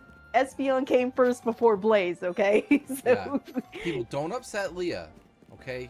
She's a hedgehog on the edge. All right? Gosh. Ooh, Shadowfan said Umbreon. Ooh, and then specifically shiny Umbreon. Ooh, nice. Mm-hmm. Shiny Umbreon is pretty cool. Sylveon I really like too, but I also like Glaceon because they got like kind of pigtails and the people say it's a Hime princess style haircut in anime. So a lot Oh, of people call yeah, Glaceon like this the princess, you know. yeah. If I remember correctly, I think May's Eevee evolved into a Glaceon in the anime. Yeah, maybe I can't Yeah, it remember. did. Did it? Yeah, it did. I think May, it showed like a in like just in like an image where her Eevee touched like a ice thing or something, and it Oh, actually evolved into a Glaceon. did it oopsie Um, evolve? I don't know if it was an oopsie thing, but she said, "Yeah, that's how my Eevee evolved." It touched the thing. I'm just picturing like the Eevee walks up to some ice and it's like, what's this? Oh god, I'm evolving. um. Ooh, okay. Shadow Jackson said Umbreon and Jolteon. Yeah, I think my brother loves Jolteon because I think in when he had his team stacked in like the original red, blue, and yellow. Yeah, he always had a Jolteon. Yeah. like I think because Jolteon was great in speed stats. So, obviously, Right. if you want speed and you want to and then you want Jolteon to attack first, yeah, Jolteon was best in speed. So, I know for a fact my brother loved Jolteon. Um, and if I remember, I think Gary actually had an Umbreon. He had an He Eevee, of course, yeah, he and then it started evolved into an Umbreon. because that was his starter. Is what he ended up with was an Eevee, to my knowledge. Pretty sure. I thought it was a Squirtle because he had a Blastoise, didn't he? Oh yeah, no, maybe you're right. That might be right. Yeah, because literally in Journeys he had his Blastoise. Remember, I think in that episode when they were facing that Moltres, for some freaking reason knows how to change its type. I keep thinking when I saw him in the opening credits of Johto, he's got a cloak on and he's got an Eevee hanging with him, and I'm like, so I was like, oh wait, was that his starter? And then I fell off and wasn't watching as much before I could find out the truth. Before I could find Yeah. out the truth. Yeah, like he obviously had a Squirtle because he had a Blastoise, and he did use the Blastoise against that in Journeys, when he meets up with Go and Ash. And I think he was trying to do a mission in order to be part of the Project Mew thing or something like that, and he had to get like a Moltres feather. and then literally he had his Blastoise, and he's like Blastoise, and I was like, oh, okay, so his starter was actually Squirtle. You know, Ah. that confirms it to me that it was a Squirtle because he had a Clinches it. Blastoise. Yeah. No, makes sense. Because yeah, so but still, it's still mind-boggling. I did not know a Moltres can change its type in the anime. Anime logic, people. You know, that's what Um, you do sometimes. Sometimes you're feeling like this type or that type, and then you change it for plot reasons. Teehee. Because the fact that Gary, like, I think Gary figured out that the specific Moltres they were battling was changing its type, because when his Blastoise tried to use water, you would think it would be super effective because it's a fire type, right? But no, it just evaporated, and then Gary's like, it changed its type. I'm like, how do you know that, man? Yeah, what was it? Can you elaborate? What are you talking Yeah. about? Jeez. Yeah, like that part threw me off. I was like, last I checked, Moltres can't change its type. When you don't give him anime, What you like, talking about? because I remember Moltres was in Pokemon the movie 2000, you know, with Articuno and Zapdos. I'm like, yeah, I don't remember that Moltres changing its type. um. But yeah, the anime tends to like break game logic, you know, because literally I think people literally say the same thing with Yu-Gi-Oh. Like sometimes the anime just likes because of plot convenience. Like they Yeah. make and then people call out, that's not how the card works in the actual card. If you read it, you know, if you actually have the card. And I'm like, yeah, anime be all making up its own rules. It For does. plot convenience. For Yep. plot convenience. Same with Pokemon. Like I said, like last I checked, Moltres can't change its type, you know, and then they just come up with like, oh yeah, this is anime logic. It breaks, it just throws it all out the window. Right out For the plot window. convenience. Yeah, pretty much. To be honest, that's whatever the show needs. But they did that with Pokemon too. You know, at the end of the day, it's like sometimes stuff in the anime made no sense compared to what the games were, and that's okay. Like, obviously, Pokemon battles were way different. Like, you could be like, "Yo, dodge that," okay, and then they would dodge it, and so on and so on. Yeah. I think I laughed at the one where remember in Advance where Ash was facing like Tate and Liza, and then apparently he's like, yeah, I'm gonna use a cloud and give Pikachu and Swallow Thunder armor. How does that work? Excuse me. It was like, how does that work? And people have pointed it out that like that part in the anime makes no sense. It was like, and I'm like, yeah, like when did Swallow already be KO'd from that electricity? Because it's a flying type. Probably. Sounds right, to be honest. Yeah, things get, you know, whatever. Meanwhile, Digimon's like, yeah, it doesn't matter. You know, this little head is going to evolve into a dinosaur, a bigger dinosaur, and then an even bigger dinosaur with, it can fly with a gun, and then a refrigerator with machine guns on it. No big deal. We got this. We got this. And of course, Uh-oh. we cannot forget the infamous Gatomon Digivolution line that makes no sense. Yeah, I'm surprised they even had Kari and the dub say, Gatomon's an angel?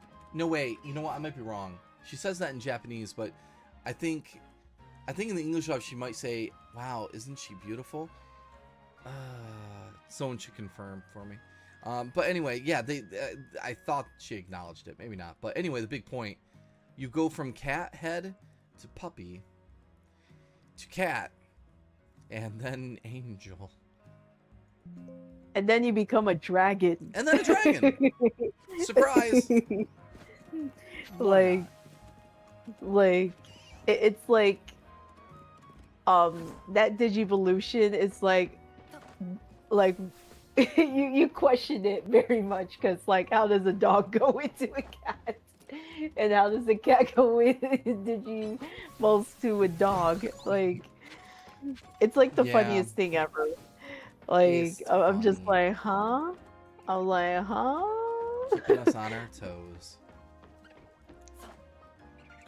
I think I always love with Palmon though that like it goes from like you know looking like a flower, and then obviously it turns into a cactus with like boxing gloves. Yeah, yeah, freaking Togemon. Man, where's Togemon? Said no one ever. Yeah, well, Digimon was always really interesting because, it was about maturing from a child to adults and, and then a more perfect version of it, and then ultimate. Unless you go dub, and then you're just, you're whatever sounds cool. I don't know. Mhm. Because at the end of the day, the criticisms that I always made at Digimon is they always change things unnecessarily and made like. Then again, I understand they wanted to make it.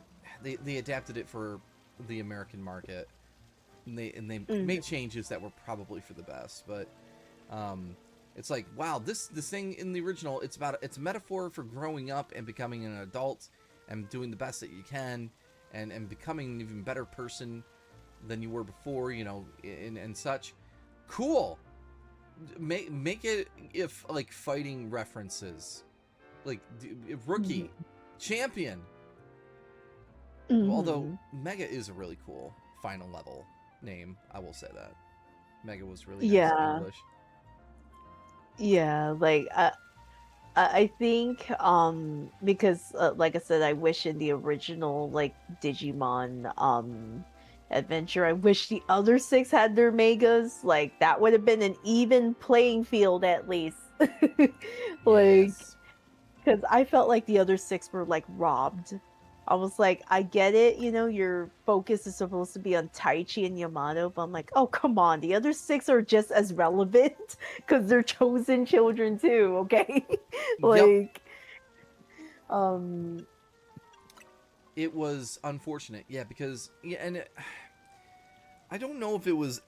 My first thought is, well, they want they want to elevate those two characters because they're the two main protagonists in a sense, right? But then mhm. that doesn't make sense to me because they really gave all the cast a fair shake.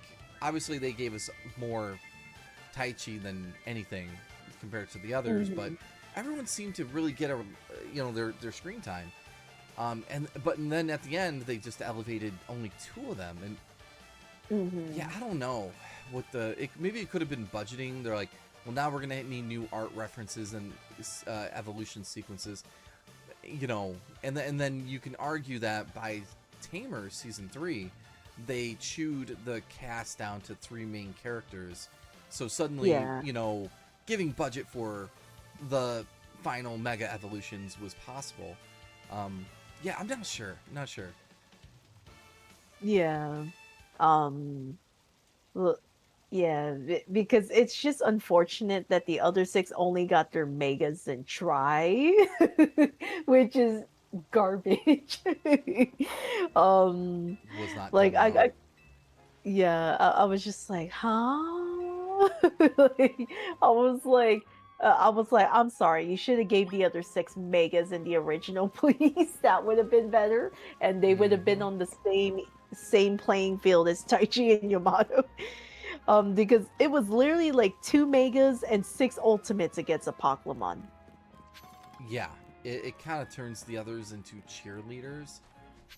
Now, Yeah. I mean, at least they made Pokemon so powerful that even Metal Garurumon and War Greymon just immediately got their asses kicked and were de-evolved. Mhm. And then Yeah. by the time they regroup and they like actually fight back, everyone's OP now, and it doesn't even matter. They're taking a Pokemon down, all of them. I mean, Metal Garurumon and War Greymon got the final hits, in, but Well, because yeah. yeah, because well, technically they're stronger than the ultimates Yes. when you think about it. So it's like, um, so I think, yeah, and like I said, that's what Digimon Frontiers had that issue too.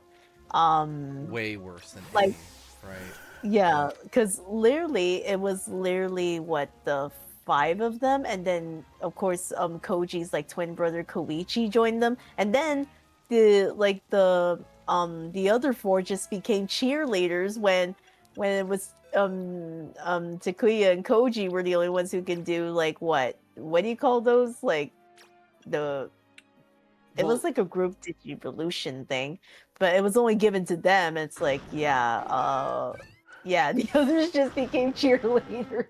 well, it was yeah. They were given the ability to. Okay, so all of them got a human and a beast, but then they only let Yeah, Takuya and Koji do the double spirit evolution, or fused those yeah, two together, which was kind of the show's equivalent of. I want to say ultimate, I guess at the time. yeah, And yeah. then they did Susanoo-man, and they literally take the spirits from everybody else to make Hmm. Susanoo-man. Oh, no, let's take a step back. I forgot, right? Of course, the hyper spirit evolution, where they still take all the spirits, for themselves, and leaving the rest of them useless and helpless to do anything. Now, hyper spirit evolution was Hmm. really cool, but I mean, come on. Yeah. And then Um, Susanoo-man was the ancient spirit one, but yeah. yeah, that's basically all the spirits together. Pretty much they form that, and then but obviously, yeah, and yeah, of course, Digimon Adventure 2020 at least gave the other six their megas, which They were is, still useless.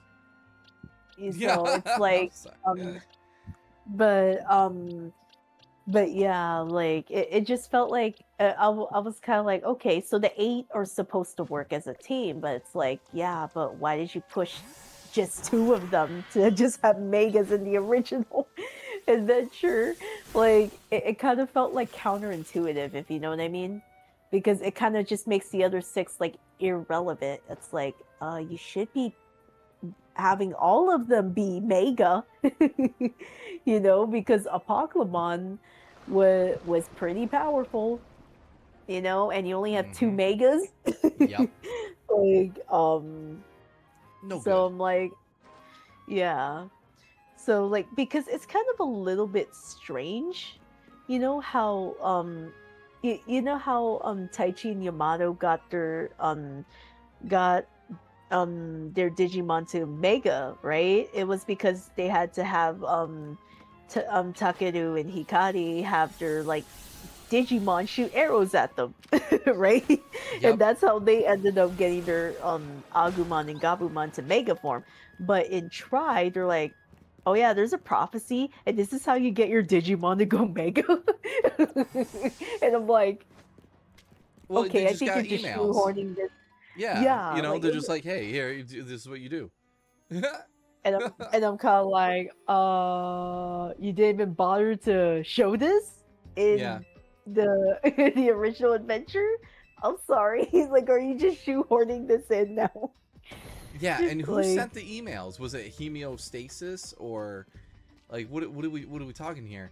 Yeah, Avenger 2020 gave us all of the team's megas, but gave Taichi and mhm, Yamato two different mega forms, and other ultimate forms. So yeah, Adventure 2020 was interesting because yes, they did give, so they could make the alter form Omegamon. They did make Taichi and Yamato get two alt mega forms, and mhm, then you had instances where Anjumon was broken, so to speak.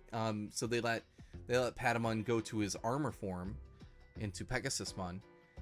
And then randomly, Palmon got an armor form, that which was pretty wild.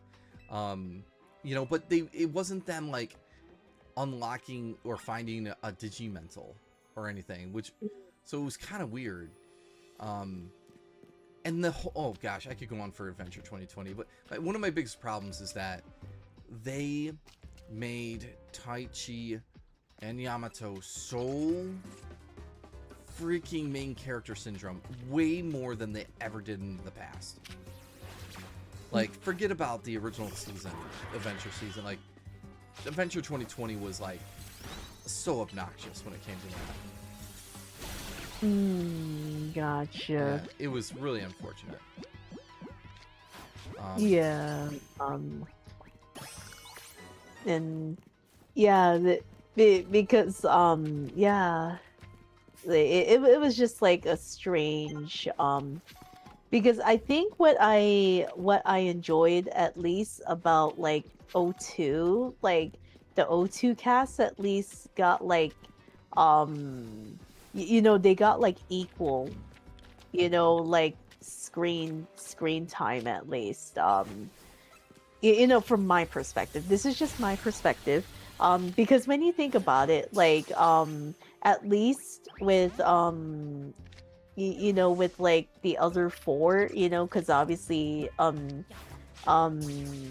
like Ken and Davis, you know, obviously their Digimon go to like, you know, Digivolves to Omega, right? From their fusion. But I'm like, hey, at least they don't make the others like useless. They actually do something, you know.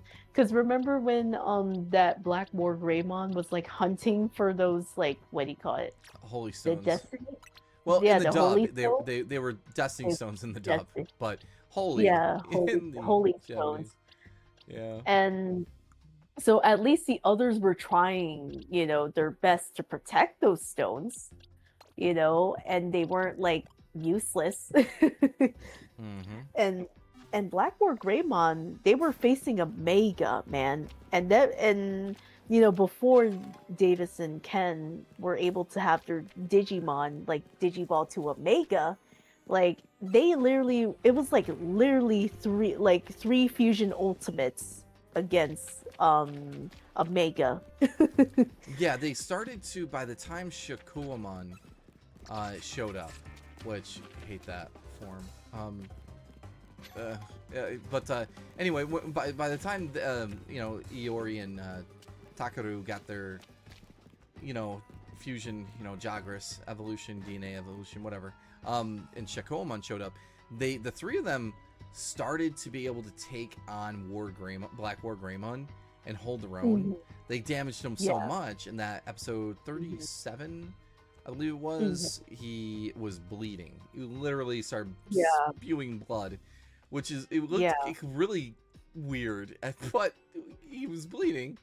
So it showed that Digimon, which we knew since the first season, the more they evolved and the more they battled, they get stronger and stronger. So you can get like an ultimate to really start to be able to hold his own against a Mega. But that's the funny part. Like they always say, like, it doesn't matter. You got a Mega, nothing's ever going to stand up to it. Which I think they backed down a little bit on later, but just a tiny bit. But yeah, I didn't like that they took our, how many characters in Adventure 2 the main cast was? So Daisuke, Miyako. It was Miyako, Iori, Takeru, Hikari, and Ken. It's 6, right? That's 6? Yeah, 6. Yeah, 6. So they take 6 and they literally half the entire team to 3 Digimon to do battle. And it was their gimmick. It was the whole gimmick in the season. Well, there's a lot of gimmicks in Sim Adventure too. Let's be on armor and then, you know, DNA. Yeah. I didn't care for it. Because it kind of sucks that like the other 4, you know, like Daisuke, Miyako, Iori, and Ken, like they never got their Digimon to like Digivolve like to Ultimate and Mega like naturally, you know, their Digivolution line, and I felt like they were robbed. I was like, they have the advanced like Digivice, but they can't like Digivolve their Digimon to like regular Ultimate and Mega. Like the like that part I felt like they were robbed, you know, if they did. anything. Like, because I loved, in the original adventure when they had the crest, you know, like there was like literally stakes, in their, when their Digimon digivolved, right? And then the crest activates. I'm like, I missed that. And I'm like, wow, O2, you it really Yeah. sucks that the other four did not get that. And they had to like Really. rely on like Yeah. DNA digivolution, Yeah. which really sucks. Yeah, and I don't think fans would have had a problem if they carried over more stuff from the first season that they did, but they wanted to be fresh and different, and they wanted to give new stuff, and yeah, do that, but give them their crests proper. Let them evolve like the Chosen Children in season 1 did. Like, they could have done that. Let me catch up on chat real quick. No worries, Mystic Combat. You're good. Well, you're busy. You're busy. Yeah, and then Neo Devimon, that was pretty wild in Adventure 22. But who would be our, if we were Digidestined, who would our partner Digimon be? I'll say for me, definitely would be Terriermon. Yeah. Wouldn't mind Lunamon as a backup. They're pretty cool. Oh, that's a tough one, man. So many ones to choose, yeah. Yeah. That's a tough one. Yeah. I would say, I would probably say, probably one of the girls from like Adventure. Like, because I do like their partner Digimon, like the girls, all solid ones, Yeah. Yeah. I mean, but there's it's a tough giant to pink bird, choose. or Gatomon, Yeah. I'm trying to think which one like is like, the crest personality that fits me the most. Yeah, that's a good approach. Like it's definitely tough because like I do love light, I do love love, and of course obviously I think Mimi's was like purity, right? She In was purity in Japanese? Japanese. Yep. Right, you are. Yeah. So it's like it's definitely tough. Well, you said the ones I like too. It's like, yeah, all the girls have good crests, good Digimon. I mean, I'm not a huge fan of Mimi. I mean, Lilymon's cute. But beyond that, I'm not a huge fan of her. Nothing wrong with Mimi. Yeah. I'm not saying there's anything wrong with Mimi. I just plant Digimon. I'm not. It's not my first. Yeah, not even my second go-to. But yeah, Sora, Hikari. Those two, like, you can't really go wrong with those two, in my opinion. Yeah. Good crests. Yeah, like it's definitely tough. It's probably between Sora and Hikari. Like I would love either Biomon or Gatomon or Tailmon in Japanese. Quote unquote, because like yeah, the English dub they call Tailmon Gatomon. Yeah. Which is fair because gato means cat in Spanish, A male obviously. So cat. that's why. Yeah. Yeah. So Well, that's probably why. yeah, they originally information came out not too long ago that was suggesting that originally they thought Tailmon was going to be a boy, and then they began dubbing that character with a male voice, but then they caught on like, oh, that becomes a girl. Oh, so they very quickly had to redub it, but they just locked in the name Gatomon. So, which it's Yeah. fine, it works. But yeah, no, the struggle on stream is always like, do I use Japanese only or a combination or the English? Because depending on who's in your chat, they might have been with the dub more than the Japanese. Yeah. I'm kind of mostly a 90% purist. I watched the Japanese more than the English ultimately, at least after season 1.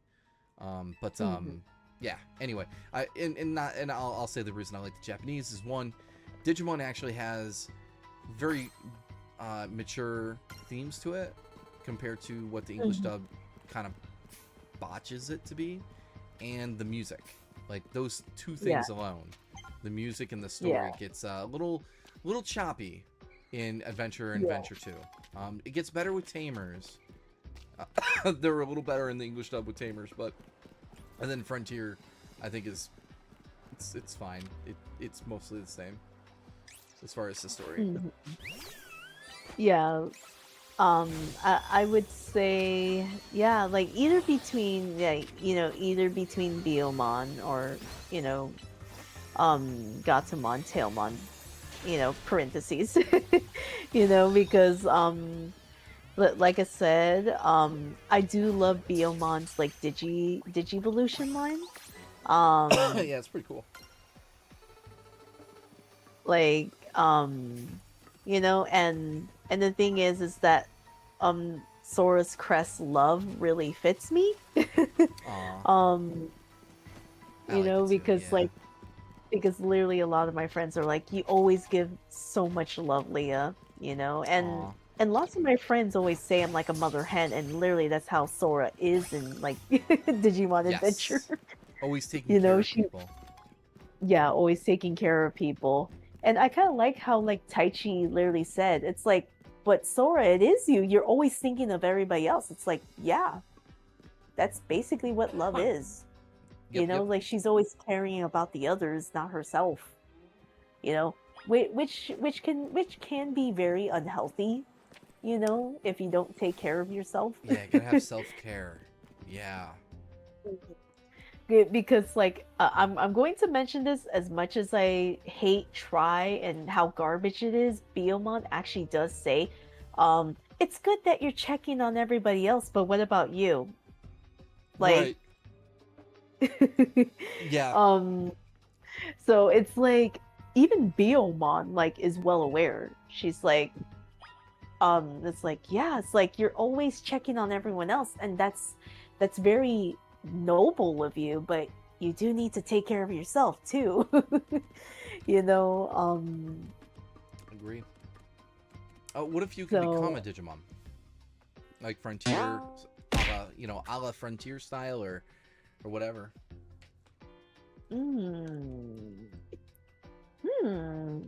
I always thought about that, actually, because the spirit evolutions are cool. I was like, ooh, spirits. Yeah. If spirit, or even if, I wonder if anything's on the table, or if they're, I mean, there's a lot of humanoid Digimon for that matter, but. I know. I would say I actually love Kazemon. And Zephyrmon. And then I would say the other one I also love was, like, what was it? Oh my gosh. I think I also love JP's. It was Beetlemon. The one that's like a beetle and has, like, electricity. Yeah, Blitzmon. Yeah. Yeah, but yeah, I like Beetlemon and Kazemon in spirit form, I think the weird one for me, do you want to know what was the weird spirit to beast one? What? It was like Mercurymon, and then he becomes like his beast form is like, what? How did you go from like a more like humanoid mirror thing, and then you become like a bunch of spears like attached together? Like, I think Mercurymon. That's. Wait, let me think. That was like the steel dude. The element of like steel, I think. Was he green? Wait. Yeah, he was green, and then he didn't have eyes, and it's like his face was like a mirror or something. Yeah, yeah, and then his other form was that giant balls. Yeah, Connected. like that threw me off. I was like, huh? How did it go from like a humanoid walking mirror thing to that, huh? Like, um, Oh, like, hey, welcome in, Scott King. Have a come on, get cozy. Welcome, welcome, welcome. Yeah, there's some weird spirits. I mean, in typical Digimon fashion, this weird stuff becomes weirder stuff sometimes. oh wait, Do you want to know the beast form that made me laugh though? What? The one with like Renamon. I think it was like it was like the aqua one. Yeah, And then like Ranamon. when she got her Ranamon. Yeah. And then like her beast form, and they're like, now you're going to get it, and she has like mascara coming out from her. It's like Yeah. because like that part I was like, this is so funny. Yeah, because she went from this she was treated like an idol by a lot of the Yeah. Pokemon, or I'm sorry, Pokemon, Digimon, and then she transforms into her beast form, and it's everyone said she's uglier, and it's like, yeah, it was Calamarimon, pretty sure the name was, Yeah. yeah, that was a whole shtick, but apparently we can punch through. Oh, bye, Emma. Bye. Oh, she's back. I was worried. Never mind. Yeah, I mean, as far as like the spirits for Frontiers, if I had to pick one, I mean, Kazemon would be fun, to be honest. Yeah. And then Tomoki has that little ice bear. That's not Oh, a terrible yeah. looking thing,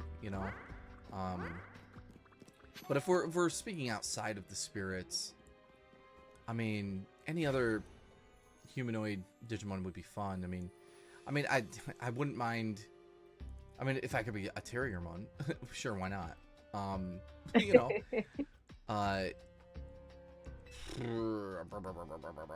mean, there's so many Digimon, so many. I'll put it this way: anything cute and feminine, I'm just probably gonna be okay with. That's chat. If it's cute, I'm probably okay with it. Oh, actually, you know what? A couple cute ones I'll mention. The Sistermon. That look like magical girl nuns. Those are pretty cute. Oh. I think. Yeah, because Yo, Dolius, welcome. Hi, Dolius. So, I think. Oh, sorry. Go ahead. no, you're fine. I'm just keeping up with chat. Yeah. So Lopmon, yeah, I would do Lopmon too. It's got some pink. That's cute. I think with what was it? Oh, Mm, thanks for the follow, Barbarian. Was it Barbarian FPS? Thanks for the follow. Love your face. By the way, everyone, for those that are just joining us, I will say real quick, thanks for being here. Love your faces. I'm Sora Starlight, variety VTuber streamer. If you're enjoying the show, us talking about Pokemon, Digimon, and all that good stuff, go and hit the follow button. Keep up to date with all the shenanigans. But otherwise, yeah, thanks for being here. We're gonna play hopscotch later. Totally. So, okay, yes, sorry, Leah, go on. I think what was interesting in Frontiers is that when they got their beast form, like they actually showed that, oh my gosh, the beast form is hard to control. And I think that was like an interesting like lore thing too, where they're like, oh my gosh, we have to like learn to like control this beast form. Yeah, the beast forms are hard to control, yeah. Because literally we saw that with like with Takuya, like when he got like burning, I think it was burning Greymon, right? That's what in the dub, but it's you know, in Japanese it was Vritramon. Ah, okay. And literally, like he was like he was going through like a character arc, like, oh no, and they, I think the others got like kidnapped or something. It's like, dude, you need to use the beast form. It's like, but what if I lose control again? You know, because Mhm. that's a fear, you know, because like literally, like he struggled with that, and they literally had to like battle him to like come to his senses, you know. And then literally, like they said their experience to like, it's like, it's just hard to control the beast form, you know. Yeah. And then they um figured out later, but either way. yeah, I feel like, I think like Zoe was like an exception though. Oh yeah, with Like, Shutsuman. I don't know what yeah, the English was. Zephyrmon it was in English. Defermon, yeah, in English, like, because literally I think the guys were impressed with her, that like, how are you able to control your beast form? Yeah, they literally know. called her out, like, how are you doing this? And she's like, Yeah. it's the power of, you know, female. Or something. Well, Oh my it could have been her. Okay, my theory is that it was her determination, because like the guys lost their digivices and she was like the only Oh one who had yeah, her. that's right. So she had to, so I think it was like her strong will and determination that like, hey, I have to do this, you know. So she Right. literally had to take control, you know, because if she lost control, then yeah, there was no way they were gonna win. You know, there was no way she was gonna win. So she was like, I think it was her willpower. You know. Which I like, because they could have played it for, you know, laughs and said something stupid, but like, I'm glad it was something deeper. I can't remember, because I was watching the Japanese version, but I was like, I didn't have subtitles for Digimon Frontiers, you know, much. Uh, But yeah, that's good to know. That's good to know. Yeah, because literally, like, the guys were having a little bit of trouble controlling their beast forms, but Zoe was just like, it was like, it was kind of like child's play to her. But like I said, I think it's because they were being ambushed, um, by what was it, Calmaramon, I think. Calamarimon, I believe, had them on the ropes in her beast form. Yeah. God, I'm getting my butt kicked. Okay. So I kind of felt like, it's got to be willpower, because like Zoe's like, I'm the only one who can fight because the guys lost their digivices, Exactly. Dahlia's like, how are you able to control your beast form? Because I'm Batman. I would have Batman. laughed if they. That's funny. I would have totally laughed if they just referenced Batman and Digimon out of nowhere. It's out of nowhere. Yeah. It's like, because I'm Batman. Batman, that's why. Barbarian FPS. Hi, Asora. Long time no see. It's been 2 days. Oh my. Well, thanks for being here. I love your face. I love all of you. Yo, by the way, this girl, Gwen, very cute, very adorable. She nearly ended my life. Oh. She's a ghost type trainer. Oh wait, is that like a Chandelure like decor on her head? Yeah, totally is. Yeah, that's what I kind of figured when I saw it. I'm like, oh, that looks like a Chandelure. um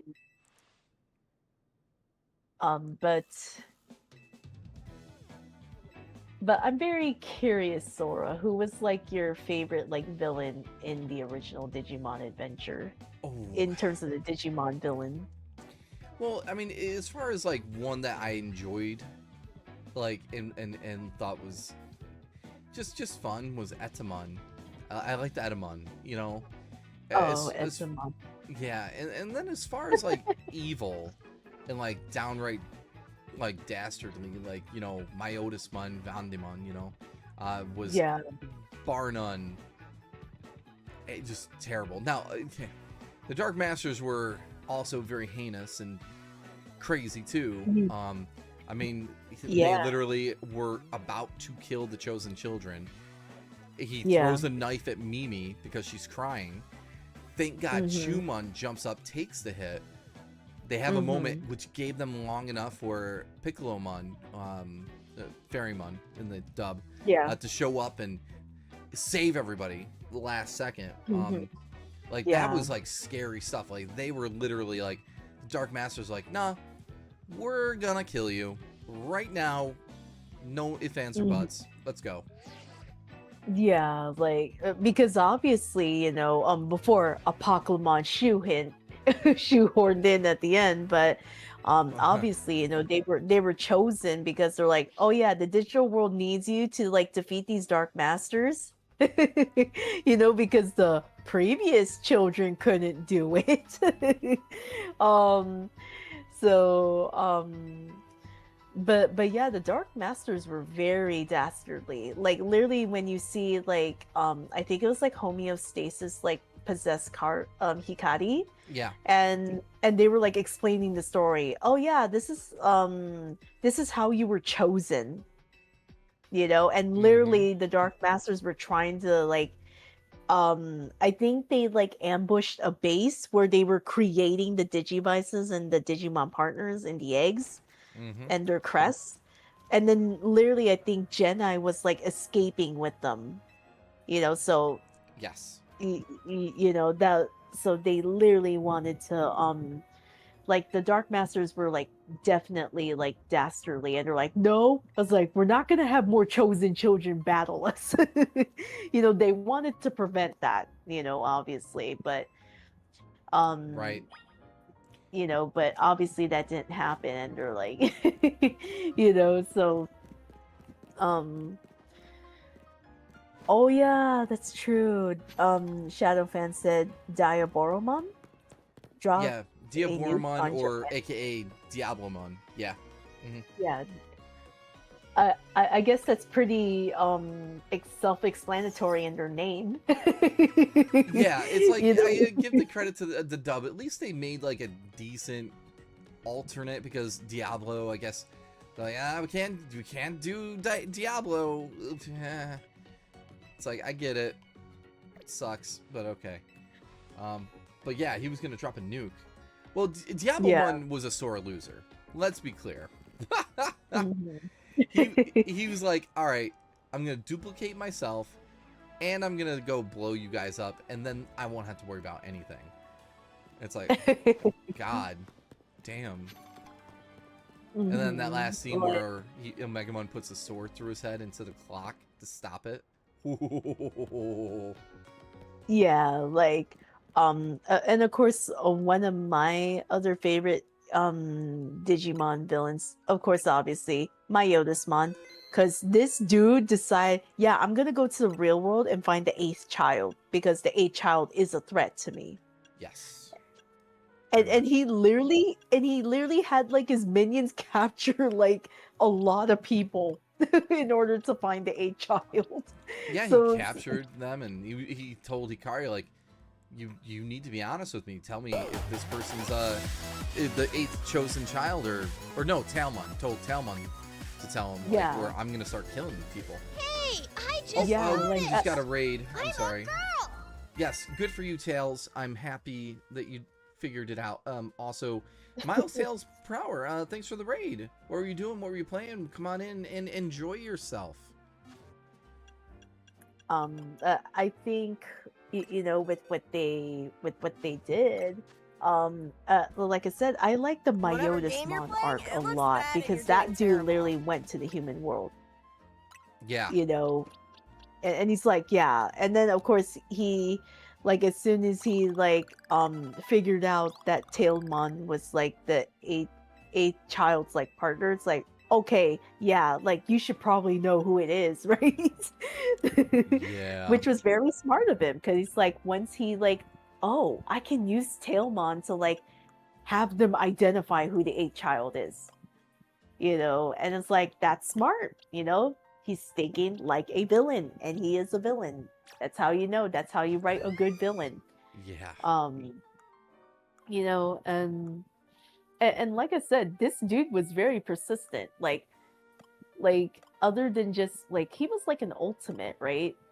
I think he Oh, was yeah, like an ultimate. Myotismo was ultimate, yeah. And then, his next form, Venom Vandemon was a mega with the crotch Yeah. monster. What? I don't. And then they decide to shoehorn him in O2, and it's like, dude, where'd you come from? Yeah, his darkness, like, he found a host, Iori's father's friend, Oikawa. Yeah, Oh, Oikawa. man, it was so lazy. So lazy. I don't know, I don't know, it kind of felt like, it just felt like another Apoclymon thing. I was just like, to me it would have made more sense if he was going after, like, the original cast, because you know they were the ones who defeated him, not the O2 cast. Like, Yeah. minus Takeru and Hikari, obviously, because they're part of both generations. But, like, to me it's like, it would have made more sense if he was targeting the original chosen children, with Taichi and Yamato and Sora, Mimi, Joe, and Izumi. That would have made more sense, but having him go after the O2 cast minus Takeru and Hikari made no sense to me. Like, because literally the thing is, like, literally Davis, Daisuke, Miyako, Iori, and Ken never even met him, I don't think, to my knowledge, unless if they were, like, part of that thing when Myotismon was, like, kidnapping a lot of people. Well, they could have actually, been, I'm presuming. That's what I'm Daisuke presuming. was in with his sister in that crowd. They showed a flashback. Miyako saw the battle of Diablamon and Omegamon. On the Yeah, I internet. remember that one. Yeah, I Yeah. saw that about Miyako, yeah. Iori, I forget what Iori witnessed. I don't even remember if they ever explained it. Yeah, With Iori. I hope they did, like, for God's sakes. But yeah, there were things where they were struggling with story and stuff back then to keep track of everything. Which, it's like, Yeah. was it really that hard? Like, I don't know. It's like, Adventure wasn't, like, it was riddled with plot, let's be honest. But Yeah, there was, like, a lot of plot holes, because it's like, well, like, because they explained with, like you said, they explained with Miyako how she was chosen, but it's like, I was like, did you not explain how Iori was chosen? I never understood Ken and how he was chosen, because I remember just seeing, in the English dub, obviously. I don't know if obviously there might have been cut stuff, but, like, literally, I think when Ken and his older brother saw the Digivice, Ken thought it was his older brother's, and then Wormon's like, no, that Digivice is yours. well, And I'm it was like, even like oh. Osamu took it from Ken and was like, nah, this is mine. Yeah, And then Yeah. but then after Osamu died, he went to the Yeah. drawer and was like, it's reacting. And then that. yeah, So, what was the sequence? There was one point that Ken met up with Rio in the adventure, and they were fighting Millenniummon. Yeah. And then Ken got hit with a dark seed in that moment. yeah. But I know he also went to the dark dimension where blah blah blah blah blah. What, Dracomon? Dagomon, the giant crazy dude. So anyway, Ken went there and then dipped the Digivice into the water and became the dark, D3. I just forget the sequence of the two. And what a rip that we never got to see the adventures. Like, so the Wonder Swan games, I don't know, do you know about those games? Like, Digimon Adventure Tag Tamer games? No. So there's side stories where Taichi and some of them met up with Rio and went on like these other quests with him in between the seasons. Oh. Yeah, and one of them involved, Ken, obviously, and then we got to see a glimpse of it in Adventure, and it's like, oh man, there's so many. I wish they went different directions with Digimon. They could have been so much better. I don't know. I mean, Yeah. oh well. Yeah. Adventure and Adventure 02 will at least be nostalgic because obviously they were like the first two generations Right. of Digimon. And don't get me wrong, there's like a lot of plot holes. That is Yeah. something we both agree with. Like, it's like if you remember that infamous one when Hikari was like in the dark ocean. And Uh-huh. then there was like the weird like sea creature things, and then they never followed up on that. And it's like, Yeah, they took the form of the Divermon, but they were actually yeah, like these dark creatures. And again, that was like where Dagomon was or whatever. But they never explored it after that episode. Well, of course, Demon, it did show up out of fucking nowhere. I forget what his whole purpose was, but then they got Ken like, hey, can you open up a portal to the dark dimension, and we'll send his, because they couldn't fight him. They did not stand a chance against Demon. So they sent him packing into the dark dimension, and then we never heard from him again. yeah, yeah, like, but I gotta say, in Adventure 02, I did enjoy Ken's like character arc. Like, he literally went through like a character arc. Like, Oh yeah.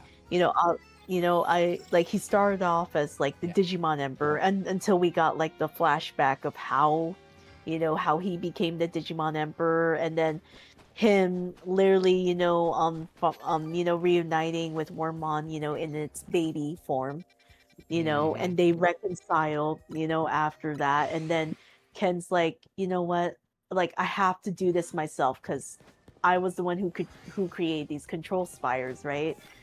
And then and I kind of like how like Davis is like so open to like, hey, let's team up, and then the other The others are like, nah. they're like, I don't know, man. They're kind of like the other four were like, I don't know, man. It's like he's done a lot of horrible things, which you can't really blame them because it's true, Yeah. So it's kind of like, and Davis is kind of like, he tries to be the voice of reason, which is interesting. It's like, I totally get where the other four were coming from. They're like, Davis, can we really trust this guy? Yeah, and I think part of it was they didn't understand the Dark Yeah. Seed stuff. So it literally, Ken was being treated like a piece of shit because they all thought he was doing this on his own, volition. Where Yeah. it was actually, as we know, he had a Dark Seed in him and it was messing with him. Now he was able to overcome the Dark Seed for the most part. Yeah. And Yeah. but no, they were like, we're not trusting you. Like, you need to redeem yourself. Like, you killed Yeah. innocent Digimon, and tried to Yeah. like, take over the whole digital world, and it wasn't revealed. At least I don't think the Dark Seed until like almost near the season, where other children showed up with the Yeah. Dark Seed in them. Yeah. And yeah, like, but it made for like great character development because like, yeah, it's like they shouldn't give him an easy pass, even though it was like the Dark Seed influence, and they're like, you need to prove it, Yep. you know what they say, actions speak louder than words. And obviously when Ken Yeah. was like fighting those like Digimon that were created by the control spires, like literally the other four were like, and Davis, they were like, why is he killing that Digimon? And then they realized, and then I think they figured out later, oh, that Digimon was made by the control spire. Okay. Yeah, The- Kennymon and Moneymon, right? Yeah, they were like, oh, and then they're like, now we understand. he's not back to what he was. He's actually legitimately fighting something that was created by the Control Spire. It's not an actual Digimon, you know. um, and it was like disguised to be like a Digimon, obviously. So Could so have I solved it with think an email. Be like, hey guys, these aren't Digimon. They're control towers. I know you don't want to talk to me, but I'm doing my thing.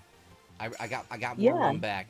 I went to Primary Village, and these baby Digimon were all talking shit to me and saying, "Are you trying to Are you trying to make us let you feel better for killing innocent Digimon?" It was a pretty dark moment in the show. Yeah. But Yeah. that's why I love Digimon. It's so mature. Yeah. It's time.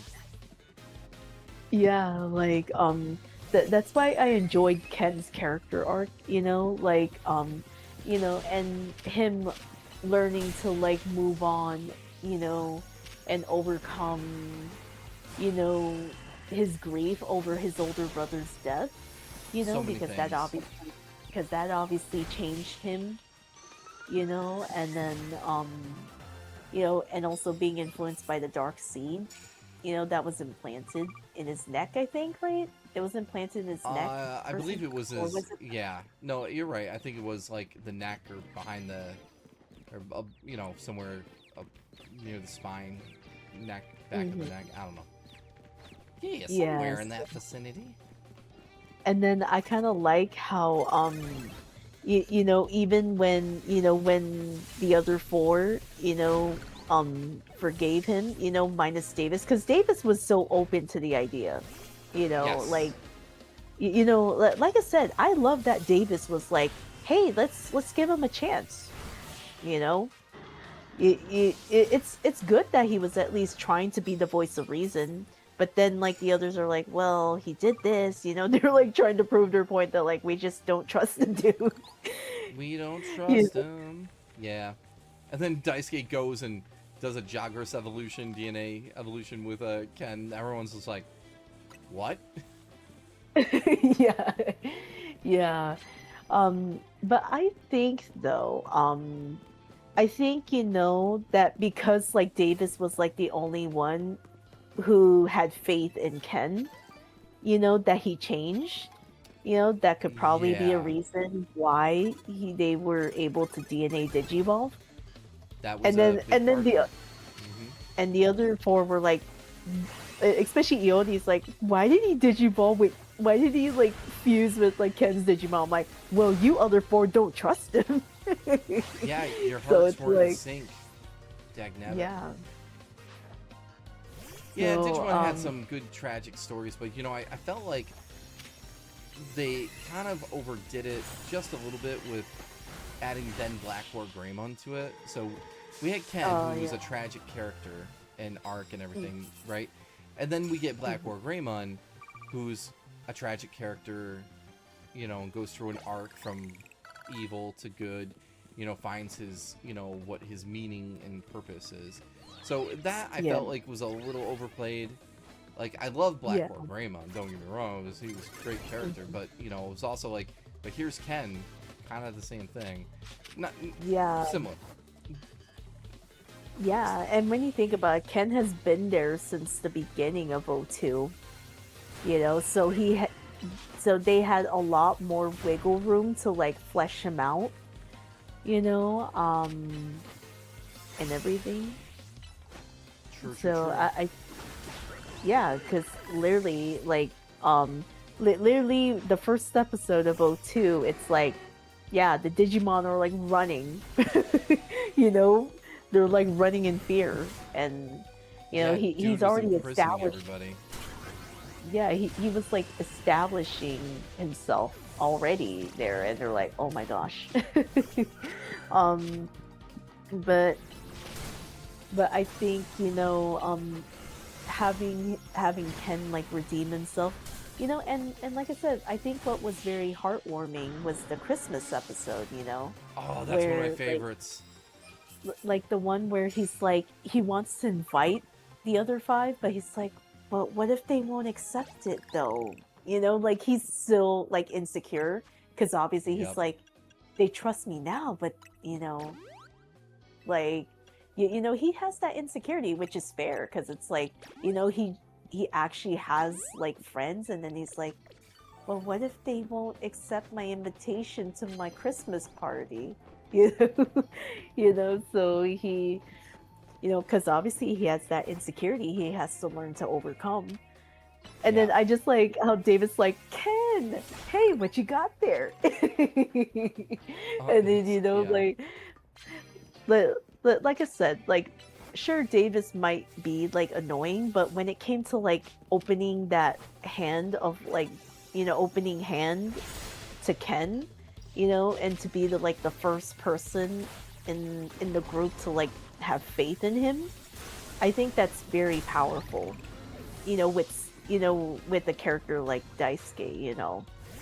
Yeah. I think that's what I loved about Daisuke's like personality, you know. Not the part when he's trying to like flirt with Hikari, obviously no. Right. But him like being the one to like open that invitation, like, hey, why don't you join us? You know, I Do think that the was thing. beautiful. You know, like he was trying to be more open-minded about it, you know. Meanwhile, the others were just like, yeah, they're kind of like, yeah, it's like, yeah, we don't trust him, and then they learn the truth that, oh, this is what he was doing. Okay. Right. um, Oh, what is the Titanic? What happened? What went wrong? Am I getting my butt kicked a little bit? I don't know. I feel like I'm so under leveled all of a sudden in this game. yeah, that's what I kind of noticed. Like, because obviously, because I remember that Alpha Arbok, man, that Alpha Arbok like took out most of your team and like snap. It's not fun. Revive. Re-embiggen. Thank you, Dolius. So what we're gonna go ahead and do actually, because it is getting late, and I've been going for over 3 hours. I am gonna call it a night, everybody. Let's get someone to raid, and we'll call it a night. You know. Let's see who's online. Who is online? Oh, that's not okay. Oops. Okay, we got Harper, we got Matthew. Let's see. I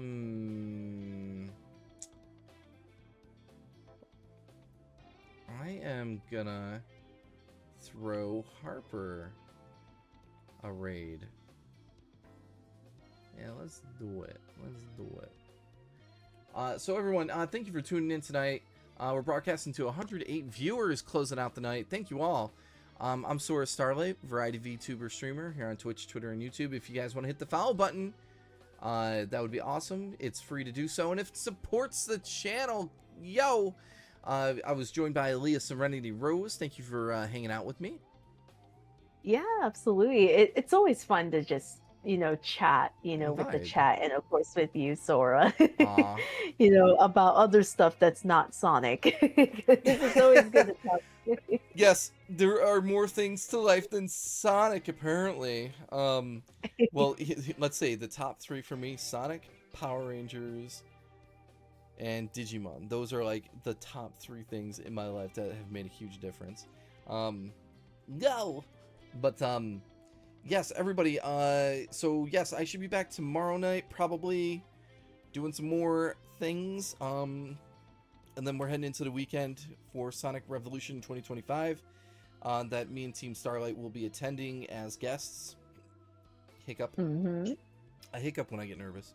It's a tell with me. Just always remember that. But yes. Otherwise, I'm gonna send you off to Neon Harper. And you go ahead and tell them Starlight Raid, and I will see you all on the next stream. Bye. Bye.